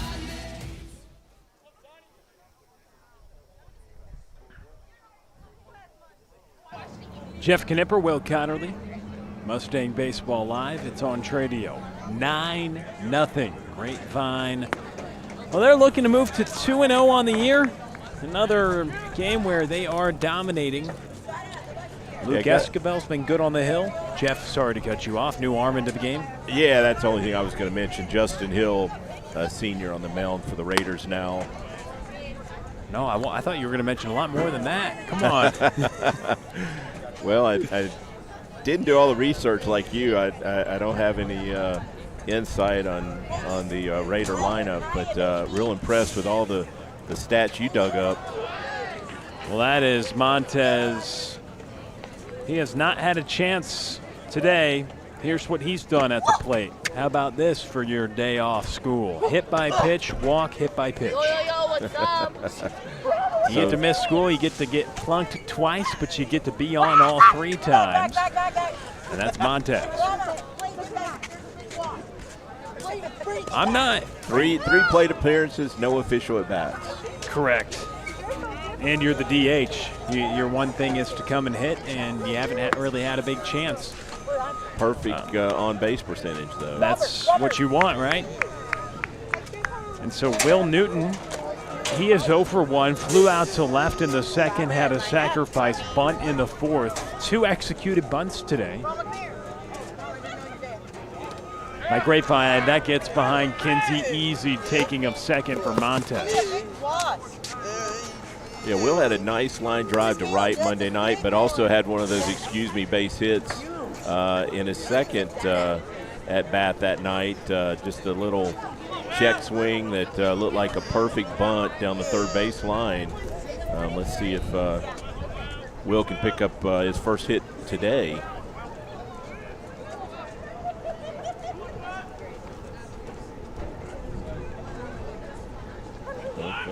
He was thinking about squaring, instead called for a strike. It's Justin Hill, a senior, who Heath Andrews, the head coach for the Raiders, hosting this invitational.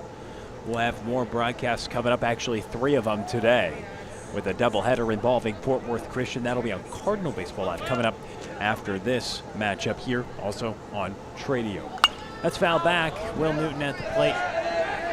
So he was thinking about bunting. He had a successful bunt in the 4th inning in that 4-run inning. He maybe thought about trying to do it again, then takes hack now 2-2 count. Yeah, with a runner at second, nobody out, obviously it is nice to get him to third with less than 2 outs, but in a 9-0 ball game, sometimes the other team doesn't like you bunting. Well, and you got the top of the order waiting on deck. Yeah, I like him swinging there on that second strike.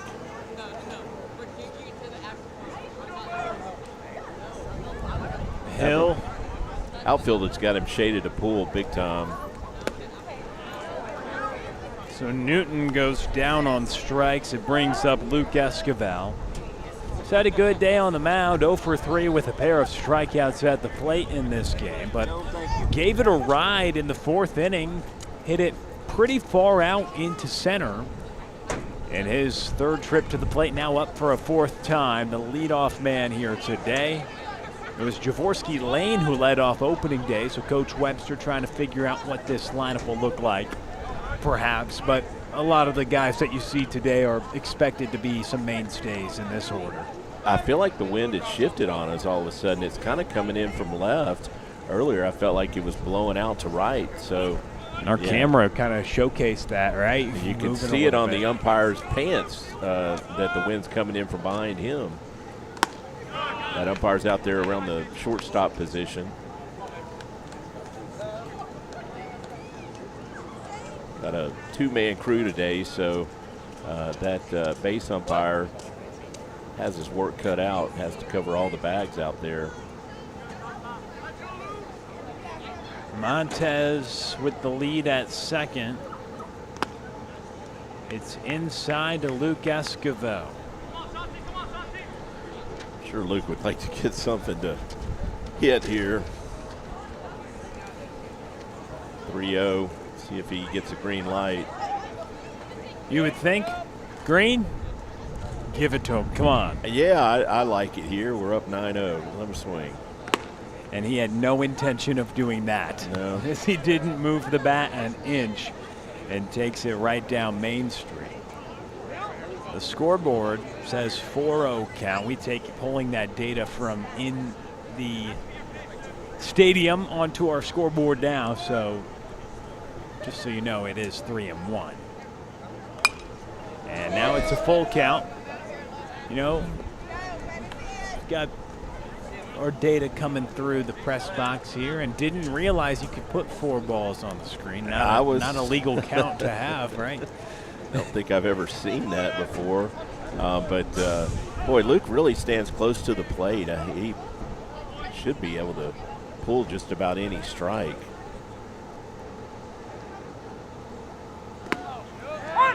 And he is rung up for a third time. Justin Hill with a nice pitch on the full count to catch Luke Esquivel looking. Yeah, curveball right there. Just kind of froze Luke. It was up around the belt and just froze him. We'll see if Zack can pick up another hit and get us to that magical 10-run number. He's already got 2 hits. So you wanting him to have a 3-hit day. And he skies it on the infield. It's Scroggin under it. And he makes the catch. A 9-0 lead for the Mustangs through the top half of the 5th. We go to the home half. Mustang Baseball live on Tradio.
We are back to action. Bottom of inning number 5, getting underway.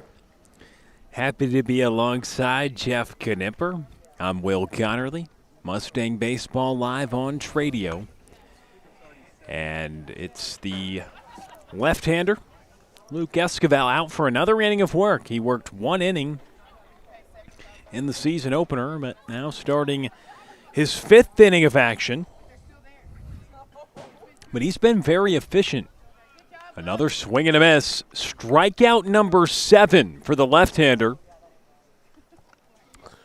Yeah, I was looking at Luke's pitch count out there on the scoreboard, and they've got him at 48 pitches, so he's been really efficient here through 4 1/3, only averaging about 10, 11 pitches an inning. Really, 48 pitches, yeah, with 7 punch-outs as well, Jeff. I mean, well, a lot of those strikeouts have been like 3-pitch strikeouts, which is rare, but when he's gone 0-2, he's kind of just gone right at him and and got a lot of swing and misses.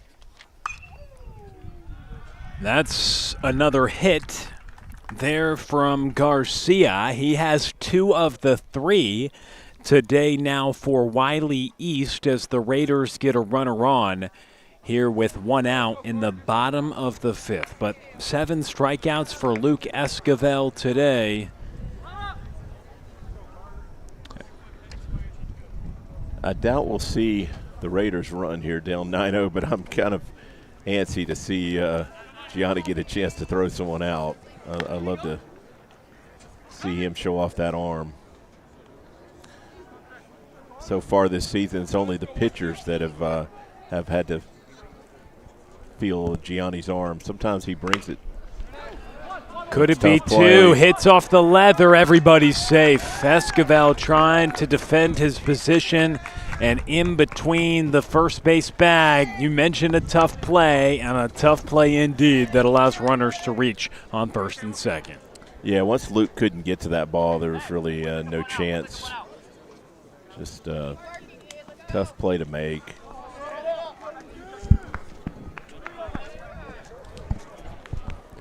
It's really the first, I believe, the first time the Raiders have gotten a runner in scoring position.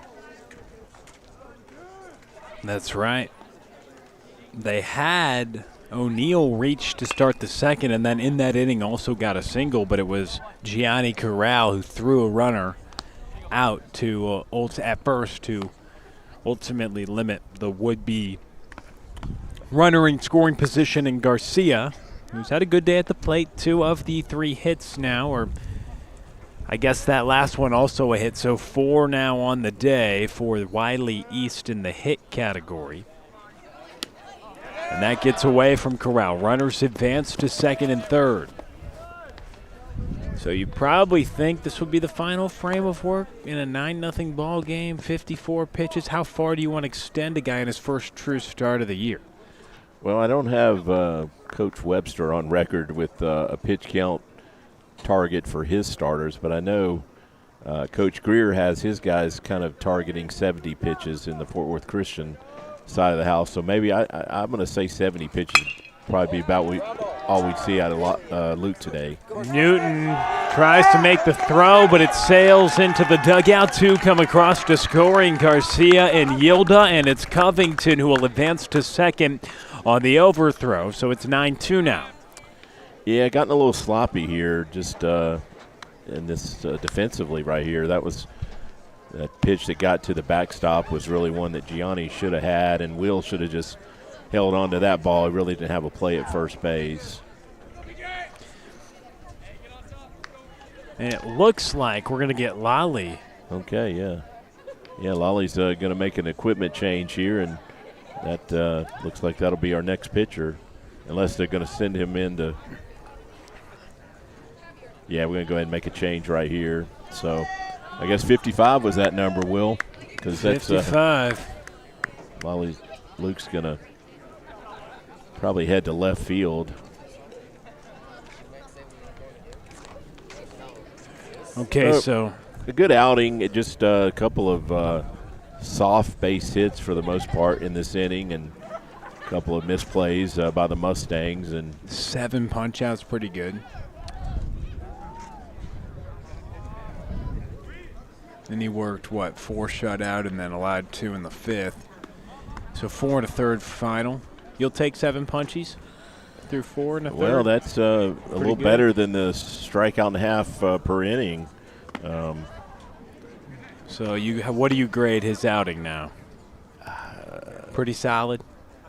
I'd have to give it at worst a A-. I mean, I don't really feel like those runs are indicative of how he pitched. Right. The hits Neither should be earned, right? Yeah, the hits were soft. Yeah, so 4 and a third, 4 hits, 2 runs, neither earned, 1 walk, 7 strikeouts, pretty good. That's what I was curious about. Those runs aren't earned. Interesting there. So, okay, we got the changes here, Jeff. It's Lai Esquivel now coming in to pitch. He threw an inning Monday, had a strikeout, pitched a lot in the postseason last year, But overall, I mean, he had fantastic numbers on the mound, 51 1/3, the second most returning innings behind Luke in terms of this pitching staff. But a year ago, he had a .82 ERA, went 6-1 across 15 appearances, 5 of which were starts. So he came out of the bullpen 10 times and now coming out of the pen for the second time in as many games to begin this 2026 campaign. So 87 to 90 miles per hour. Believe he topped out maybe at 91 on Monday with the slurve around 73 to 76 for the Blinn Junior College commit. Fastball, slider, and that slurve/curveball that can really be working. We'll see what the hard-throwing right-hander can do in relief of his little brother with a 9-2 lead. Yeah, those numbers from last season, 15 appearances but only 5 starts, that's what I remember. During the district season, he was kind of the closer. We'd get 5-6 innings out of our starters, Luke being one of those guys, and Ben Chin, I believe, was the other primary starter in the district. And then Lolly'd come in and shut the door in the 6th and 7th inning a lot of times. But, yeah, this year I think he's going to be probably that second starter in the district season. At least that's kind of how. Oh, nice play right there by Torres. We're going to double him up. Wow, come in, one pitch, and retire the side. Lai Esquivel. How about that? But Nomar Torres flashing the leather over at first. He gets it on to second in time, and well, that's one way to get out of a jam. Yeah, you always double plays are a pitcher's best friend. So, yeah, 1 pitch, 2 outs. That math works every time. All right. On Tradio next.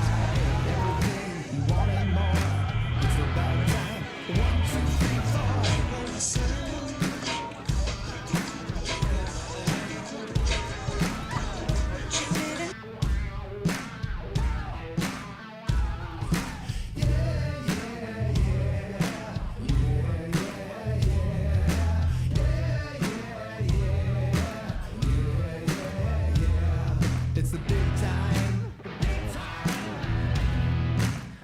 Can you feel those bright lights? Everything is yours tonight. It's on tonight. The big time. In the big time. In the big time.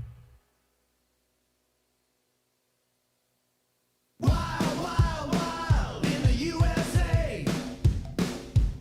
We're getting wild, wild, wild the American way.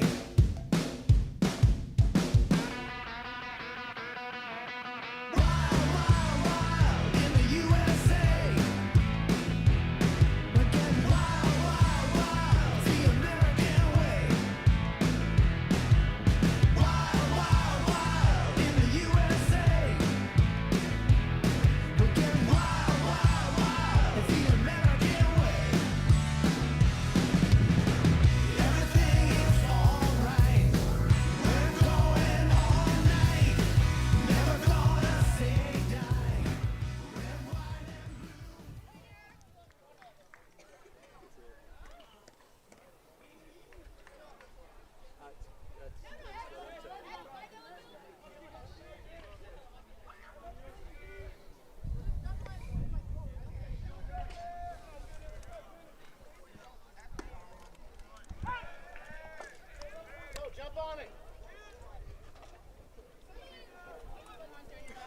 We're back with you on Mustang Baseball Live on Tradio.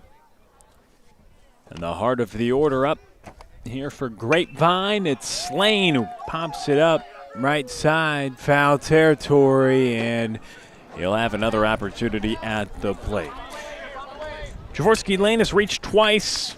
He's 0 for 1 with a pair of walks, but when we look at some of the statistics of other players, we're both curious, an ongoing conversation, and it will be throughout the season. But in a game like this, there are some candidates when you score 9 runs.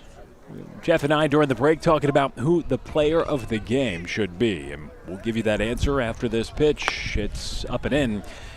We're both kind of on the same page here, I think, Jeff.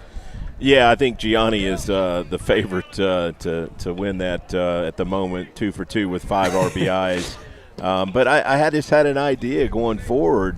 I think maybe we the get fans vote? some fan vote, and I like that a ton. And it hopefully increases the engagement on the YouTube feed. And look at this man go. Our producer may need to sign off on that, but yeah, we let our viewers out there pick the player of the game. There can be a poll. I like that a lot, Jeff. That is a great idea. Lane at the plate, 2 balls, 2 strikes. Because you mentioned he's the favorite, right? And it's like, well, we are the ones deciding it, right? I think you and I. The game's not over, right? And that maybe that's what happened in that last inning. The Mustangs maybe relaxed a little too much. We're sitting on a 9-0 lead and didn't really have a good inning defensively there. And of course, nothing. Not taken away from the Raiders. They did pick up a hit or two to push 2 across. But you're right. You can't let your mind go there to think about players of the game while the game's still going. Lane rung up on strike 3. So Jorvorskie Lane Jr., he has been caught looking twice. He's also reached on a walk 2 times, and it brings up Lai Esquivel. Yeah, good curveball right there by Hill to freeze him. He's got a decent curveball, and Jorvorskie just didn't like the call, but umpire liked the pitch. That's all that matters. Yeah, he caught Luke Esquivel on a pretty good-looking curveball on a full count pitch last inning. I noticed during their warm-ups, Hill was actually taking as they were warming up down the left field line, he was throwing from a windup, and I was like, well, shouldn't he be in the bullpen if he's going to be pitching? But he knew he was going to pitch in the game, just not the starter. So I think he's probably a pitcher only, because every throw he made was with a windup movement. You're talking about in the outfield pregame. Exactly, pregame, yeah. And that is some next-level analysis by you. Well, he gets here early. He watches the warm-ups, and he is locked in. Truth be known, I was pushed to get here to go live. I think I made it by about 2 minutes. It happens, right? HOV lanes and all. It's a haul from Grapevine over here. It's every bit of an hour. Not sure what the gas money reimbursement from Tradio looks like. Here is Lai Esquivel, who comes up to the plate. We look up at Trey like he's listening. I mean, he doesn't have the live headsets. He may be listening. I think he may be listening, but I don't think he can listen live. You know what I mean? He may have to have it up on his phone. Okay. Which I don't think he is, because he's probably locked into his technical director, Tim Polster. However, it's a 9-2 lead for Grapevine, top of the 6th inning. Well, that's even when Trey and I broadcast a game together, he rarely listens to me. So why would I expect anything different now? 3 balls, 2 strikes, 1 out, and it's foul back. Boy, Lally had a big cut on that pitch prior. I think he's got his sights set on that short porch out there. He's got really good power up the middle, so it wouldn't surprise me at all to see him go to right center and possibly drive one out of here. Lai Esquivel draws a free pass. Good at bat. He's reached a couple times now.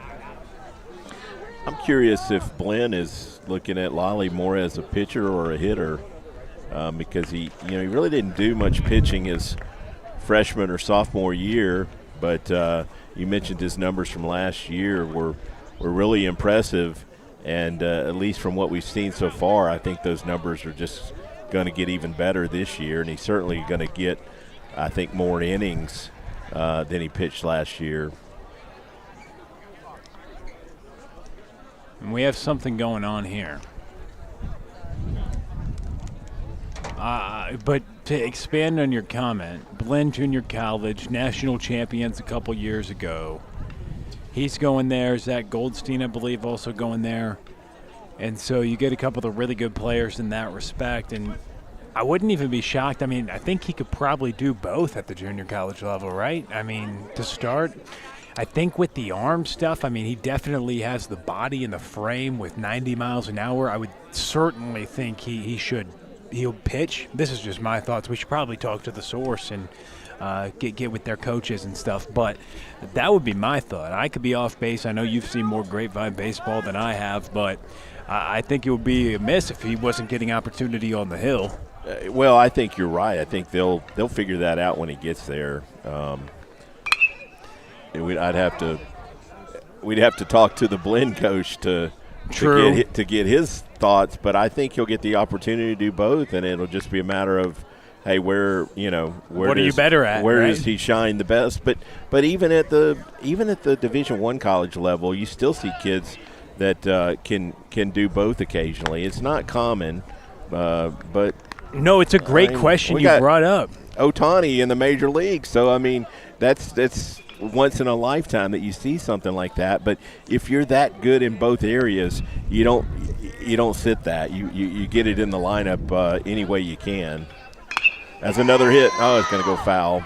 Just foul. Boy, Giani almost had that third hit. He just had a little bit. That would have sealed it, right, for player? Yeah, he's still the favorite, but had a little bit of hook spin and missed that line by about 6 inches. We have a great view because we're sitting over here on the first base side of home plate, and we're looking right down that baseline. That's why I knew that was going foul before it even landed. But Gianni's had 5 RBIs, so a productive day regardless of what happens here.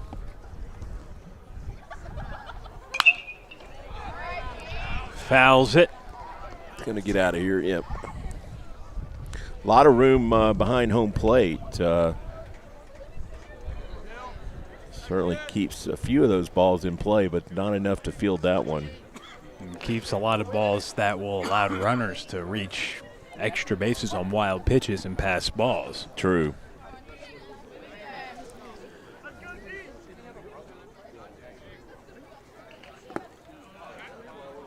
So Corral, the favorite right now for the player of the game. I did enjoy, though, that topic you brought up about Blinn. And you could say the same thing about his brother in LSU. I mean, are they looking at him more as a pitcher or a hitter? And that's swing and a miss. Oh, no, foul tip. Corral got a piece of that, Jeff. Is that right?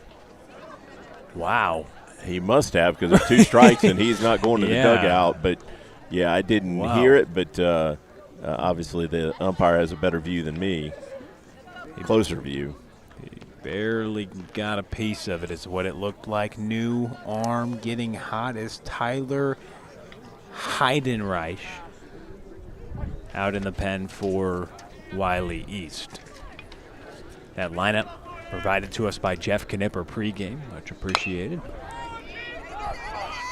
Hit to third, Yilda on to first, and it's in time. And just to wrap up that thought, at least for the time being, it is interesting because when you're a freshman and you commit to one of the top programs in the country, and then in your freshman season you lead the team in hitting and pitching, I mean, you are, and the team wins state in the second biggest classification, and the team repeats as state champions the first time in UIL in a couple decades that the team has gone back-to-back in the second biggest classification. Last time it happened was 1991. Anyway, you have this player that does that, and you wonder what his prowess will be at the next level, more pitching or more hitting. And I think at this point, I mean, he's so good at both, it's really hard for me to even go there or say either one. I mean, you just got to say both. I mean, guys can do both if you're that elite.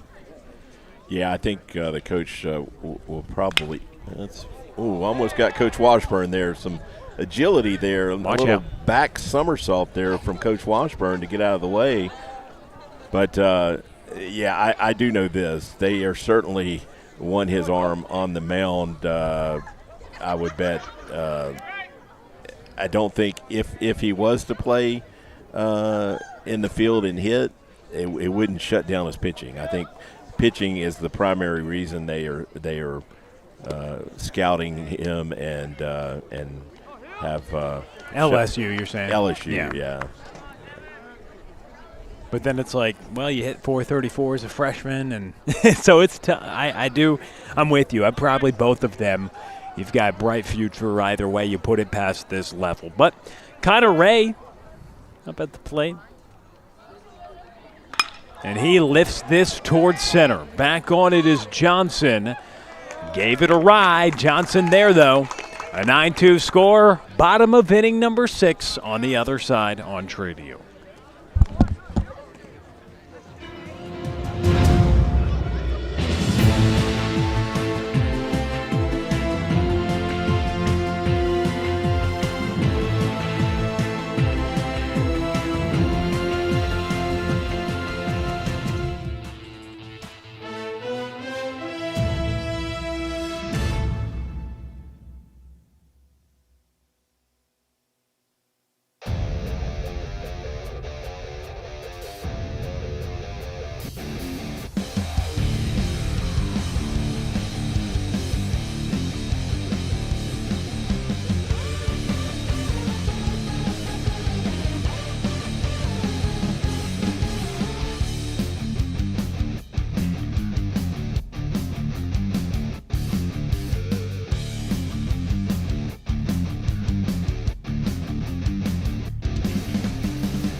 Okay, we just got some interesting radar gun readings here that we want to share with y'all.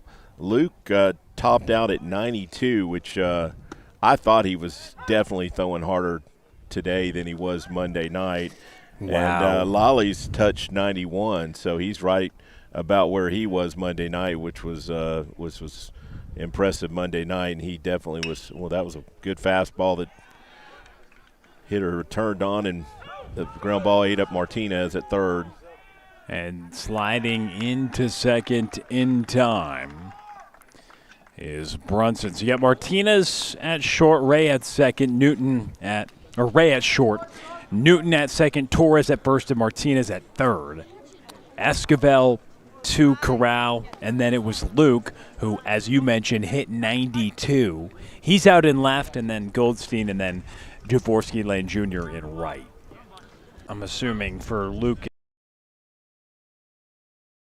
91, that information relayed to us in between innings from his from their dad, who we have a radar we have a radar gun back there. But, so that was their Trey father. got that information for us. So thank you, Trey, for appreciate Trey making Bell. sure we get it. I'm always curious about the velocity numbers, and again, I think my eyes didn't fool me today. I thought Luke was noticeably throwing harder than he did Monday night, and I like the fact that he didn't try to overdo it in that first outing. There's a strike. So you got Luke starting the game, now Wylie in.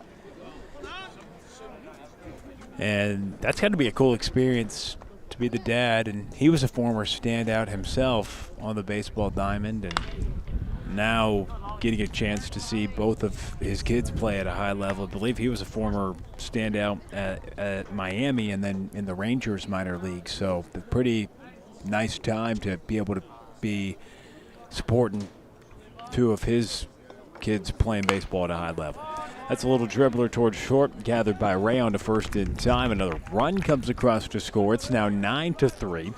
An RBI ground out there from Levi Scroggin, but the ground ball handled by Ray. Yeah, nice play right there by Connor making that play on the run. But, the Esquivel boys have some good genes. No surprise that they turned out to be really good baseball players, given their dad's background. And I know their dad has worked with them a lot growing up, but has obviously turned over the pitching coach duties to a third party. We heard Lai talk about that in his interview the other day, that Luke and Lai have a pitching coach that works with them, and Lai complimented that the work that they've done, and we can see that it's paid off.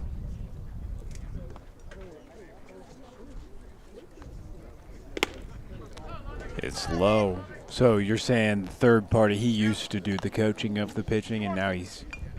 I believe he did coach them when they were younger, okay. but obviously now,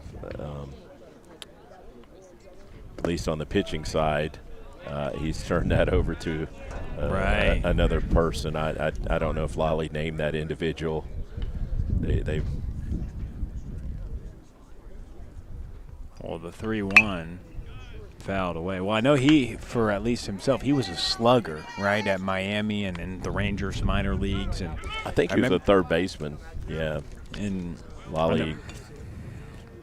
Well, that's cool he came over. Haven't had the chance to formally meet him, but appreciate him and Trey helping us relay that velocity information, which I know is very important, perhaps a little too important to some people at times in this game, but it's very cool to know. And definitely to know as a second-year, 16-year-old from the left side hitting 92, I mean, that's pretty cool. So there is a breaking pitch, but it's called for a ball, and that'll allow Matthew O'Neill to reach. But no, haven't had the formal pleasure of meeting him, but no, he had an outstanding career himself, and being able to lead these guys and support this. It's got to be a cool experience just as a father, right, to be able to see your team and your kids win state championships together. I mean, that's kind of really an unbelievable experience that not many people get to capture that, especially with two on the same team. Well, I still remember the state semifinals last year in Frisco. Luke pitched an outstanding game that the Mustangs won a really tight game, and the embrace that him and his dad had after the outing was special. That's a very proud moment for a father, and it was very cool to witness it. We're in a 9-3 game. Time is granted here to Miles Kinsey. So having to work a little bit more than the one pitch he had to throw last inning. Throw down by Corral, tag applied, but not in time there by Torres. So if you're just joining us here in the midst of Lai Esquivel's outing after Luke Esquivel had a solid start, he came in and got a double play on the first pitch he threw in the 5th inning. So now he has his first full inning of work. He has surrendered a run, gotten out so far. So one full inning of work, one run allowed, one walk. Yeah, I think that run will be unearned because that E4. was the error at third base, put that runner on base. Yeah, come on, Will. That's wow. Over foul ball. I thought that it was almost had a chance to fall in there. Just missed the right field line by a bit, but not well hit, but just right off the end of the bat. So that's how it goes sometimes. You make good pitches and guys get dink hits. Sometimes your defense doesn't make all the plays, but you keep battling out there and throw strikes and good things will happen. Although I will say the E5 was not necessarily a dinker. I mean, that was a pretty hard struck ball to third, wouldn't you say? Yeah, it was an error, but it was a fairly a well-hit ball. Ooh, but the was play, a good breaking ball. I'm sure Andres Martinez would tell you he should have made that play. That was probably the best pitch we've seen today from Lai Esquivel. And so, in that, to recap, it started with an error, then a ground out, then a walk, then a strikeout. So now you've got 2 down, 1 on in a 9-3 game. Man, he is really dotting up that outer half with the off-speed, the fastballs. Both of them have achieved above 90 miles an hour today. Yeah, that was that curveball you talked about earlier, and it's more of a horizontal break. Yeah, it really is fascinating to watch him from the center field view because it's horizontal and it's like to me it's got that slurvy action. I like that slurve description. You like that? Yeah, no, I think you're right though. That pitch has got to be moving at least 8 to 10 inches from right to left. And that's really hard for a right-hander because you have to be geared up for upper 80s, low 90s, right, to just be able to get your foot down and get around. But then when you have that slurve coming in, the velocity difference, yes, but he throws it in a way that it planes well with that high fastball. And it gets ground balls like that. They flip it on to short for the lead. Ray's there, and the side is retired. 9-3 the score. We continue things here from Wylie East. It's the Raider Invitational, and it's all Grapevine.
You're just trying to find a way out.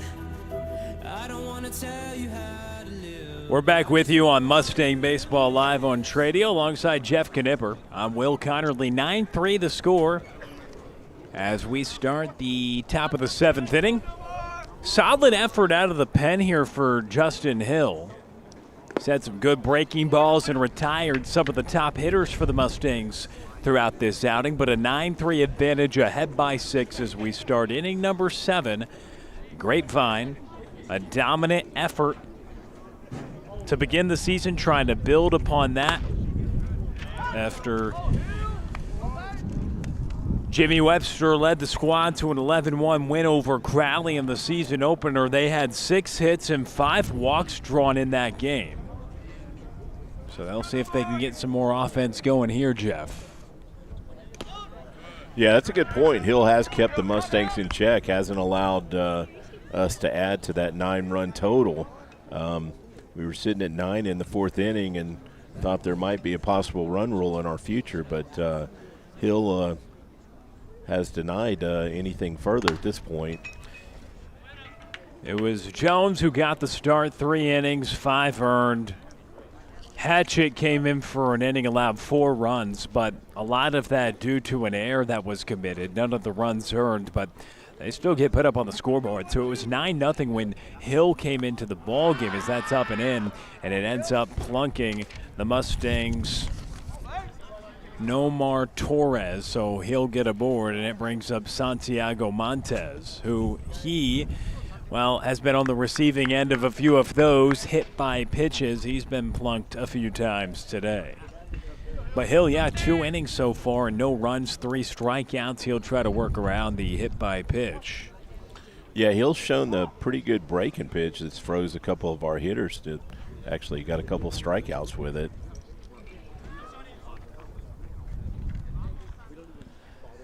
Yeah, we are in the 7th inning, so regardless of what happens here, this will be our last inning. Just trying to add insurance if you're the Mustangs. Pretty good insurance, though, a 6-run lead with Lai Esquivel on the mound. Yeah, that should be safe, but if you're at the plate right now, you're still wanting to put some hits in the hit column. Boost the old batting average. You never want to take an at-bat for granted. And it's easy to in games like this, especially at this stage, or not even take it for granted so much as though it's easy to get away from your approach, right? Last inning, we're up by 6. Do I want to just try to swing as hard as I can and hit a ball out? Or in this situation, most times runner on second, nobody out. Do you need to try to battle up? Now, 2-0 count, probably worthy of a friendly hack. We'll see. And it was, but it was a little above the zone and getting under it to center is Johnson. Understandable for Montes wanting to take a big healthy hack on 3-0 after being plunked twice and hit by pitch and then also drawing a walk, but he flies out to center, Jeff. Yeah, that pitch just got in on his hands a little bit. I don't know if maybe he was trying to go the other way with the runner at second base and nobody out, but just didn't really get the barrel out. Yeah, he could have straightened that out. Could have been some trouble over to left. It would be fun to see him connect on one. I'm sure we will. That's connected well on. Oh, yeah. Through by Will Newton. That will bring a run to cross in Nomar Torres. And Will Newton, a couple productive ABs today for the senior. He had 2 hits on opening night, has one here as well, along with a sacrifice bunt. And Newton doing a job. Yeah, good job getting the barrel out right there and pulling that ball to right field. Again, when I looked up the statistics, and you brought it up, he had to fill in some crucial district play games last year due to injury. And so Newton, as Luke Esquivel comes up for a 5th time, lead a runner at first. Luke Esquivel now 0 for 5, but he does reach on a fielder's choice. Yeah, he hit that on the barrel just right at that second baseman. Had a chance at 2, but Luke beat the throw to first. It's interesting for a guy that hit nearly 500, 434 all in all last year. You have the rare 0 for days, and then he'll come back and have a 5 for 5 effort, something like that. Yeah, I will bet you sizable amount he doesn't go 0 for tomorrow. He just doesn't stay in doesn't get shut out in the hit column very often. And again, it's just game 2 of the season. Do you think at this point, I mean, the hitters are trying to get adjusted to seeing live pitching? I know they've seen it, right, from their own team and some scrimmages, but just getting in that rhythm also can take a game or 2. Yeah, we've heard the coaches talk about it. You can have all the inter-squad games you want, but until you really get into live action against that other team, it's a totally different ball game, and it's also easy to overreact. You know, in the big picture, we've seen 5, 6, maybe 7 at bats out of these kids so far. For the course of the season, they're going to have over 100 at bats. So we haven't even seen maybe a ground ball out there to the first baseman, but we haven't even seen, you know, about 5% of their season so far. So you don't want to you got to give kids a chance to settle in, and you need at least 5 to 10 games to have a good feel for what the season's going to look like. Well, we'll complete game number 2 next on Tradio.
Mustang Baseball Live on Tradio.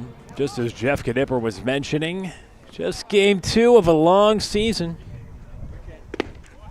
But that second game of the year right now, and it's Lai Esquivel trying to close it out after his younger brother Luke had the start.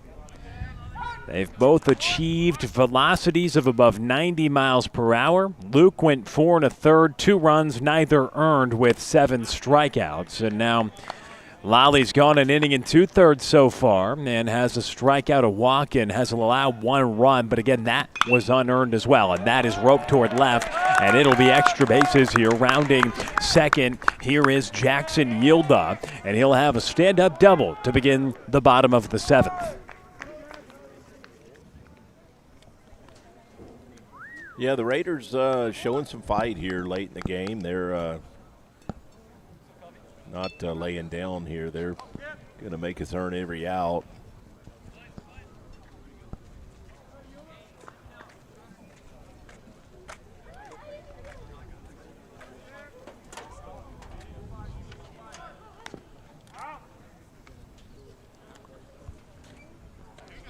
A little surprised by a bunt right there, though, down 7 runs. Right.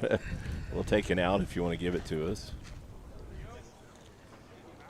Do you think, too, at this stage, like we mentioned at last frame, when you have a 7-run lead with hard-throwing righty on the mound, perhaps is it just trying to execute the bunt, understanding the result? You're conceding the result. But if you are up at the plate for Carter Covington, he's an 8th hole in the lineup. So there's going to be situations later on this season where he may need to get a bunt down, advance a runner to third with less than 2 outs in a game that's close when it's a tournament game like this. And it doesn't necessarily, I don't want to say it doesn't matter, but it really doesn't affect your playoffs or anything of that magnitude. And he does execute a bunt. So that would be my thinking, Jeff, but again, you know way more than me. No, you're on the right track for sure. We saw a bunt in a similar situation from Crowley on Monday night, and I thought the same thing. Hey, you're going to concede this game, and concede that out. But maybe in your district season, you're going to have spots where he's going to have to bunt late in the game and move that runner. So you don't want that to be his first time in live action to attempt that bunt. So, yeah, at this point, the coach has more objectives than just trying to win the game. He wants to set these guys up for success later in the season. A learning experience. I mean, every rep, was that kind of the mindset you took as a player? I mean, every single rep is an opportunity to really, no matter what, independent of the score. I mean, it's just an opportunity to get better, grow, and learn. And I think the score certainly can affect your strategy at times with certain things and defensive alignments, but ultimately you're just trying to win every pitch and win every rep. And a good job to be called upon in that situation for Carter Covington, the 8th hole in the lineup, and drop down the bunt is what he was asked to do, and he gets the job done. And likely that decision being made by Heath Andrews because he wants him with practice. Your 8th hole may have to bunt quite a bit. That's right back up the middle, and it manufactures a run. Lucas Harold knocks it up the middle. It's a 10-4 score. Yeah, he was setting the 9-hole hitter up for the RBI situation there. Yeah, there's a lot going on in these tournament games. It's not we talked about that before the game. You know, these tournament games aren't always about winning and losing. It's about setting your team up for their district season, which is when the games really matter. 100%.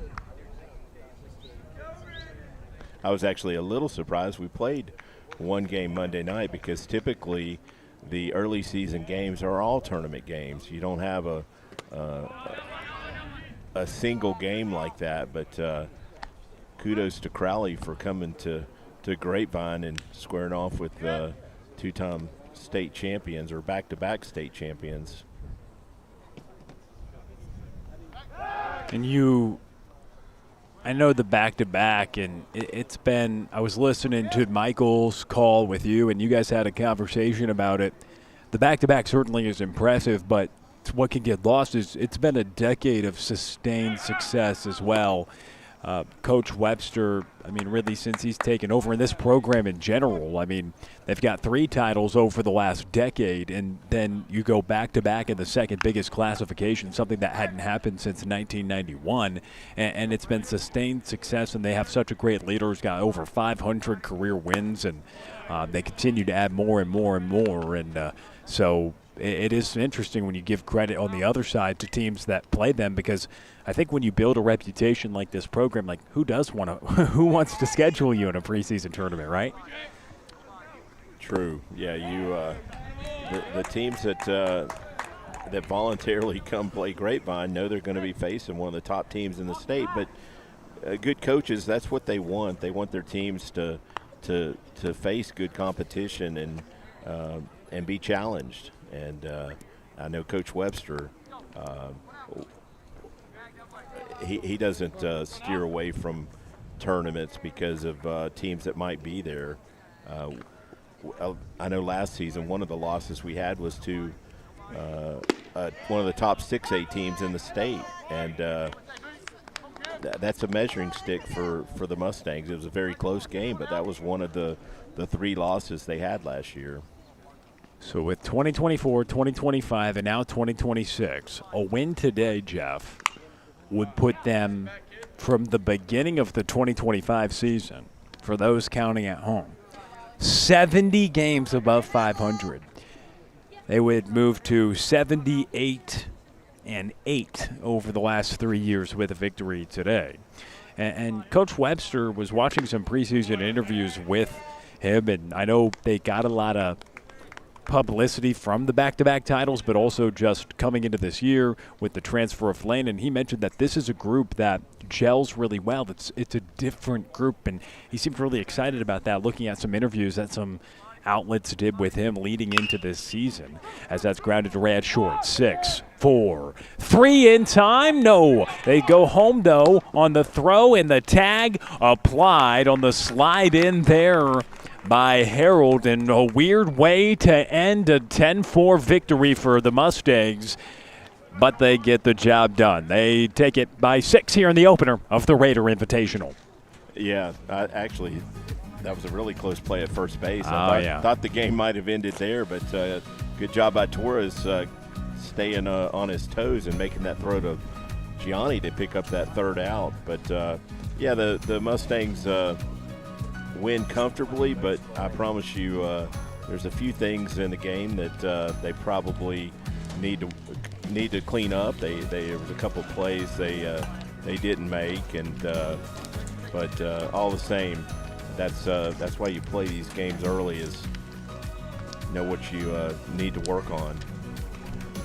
Well, he's Jeff Knipper. I'm Will Connerly, Tim Polster, Trey Bell. Our entire crew did a great job. Hey, stay tuned. We've got Cardinal Baseball Live ×2 coming up in just a little bit. No player of the game today. We'll have that for home games, though, is what the executives are telling us, but tough to get it in with the quick turnarounds after the games. We'll be back for Cardinal Baseball Live. It'll be a new link, new stream. Thanks for joining us.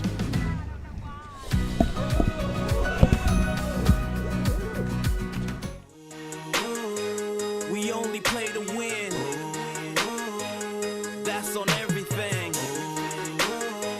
We climbing to the top.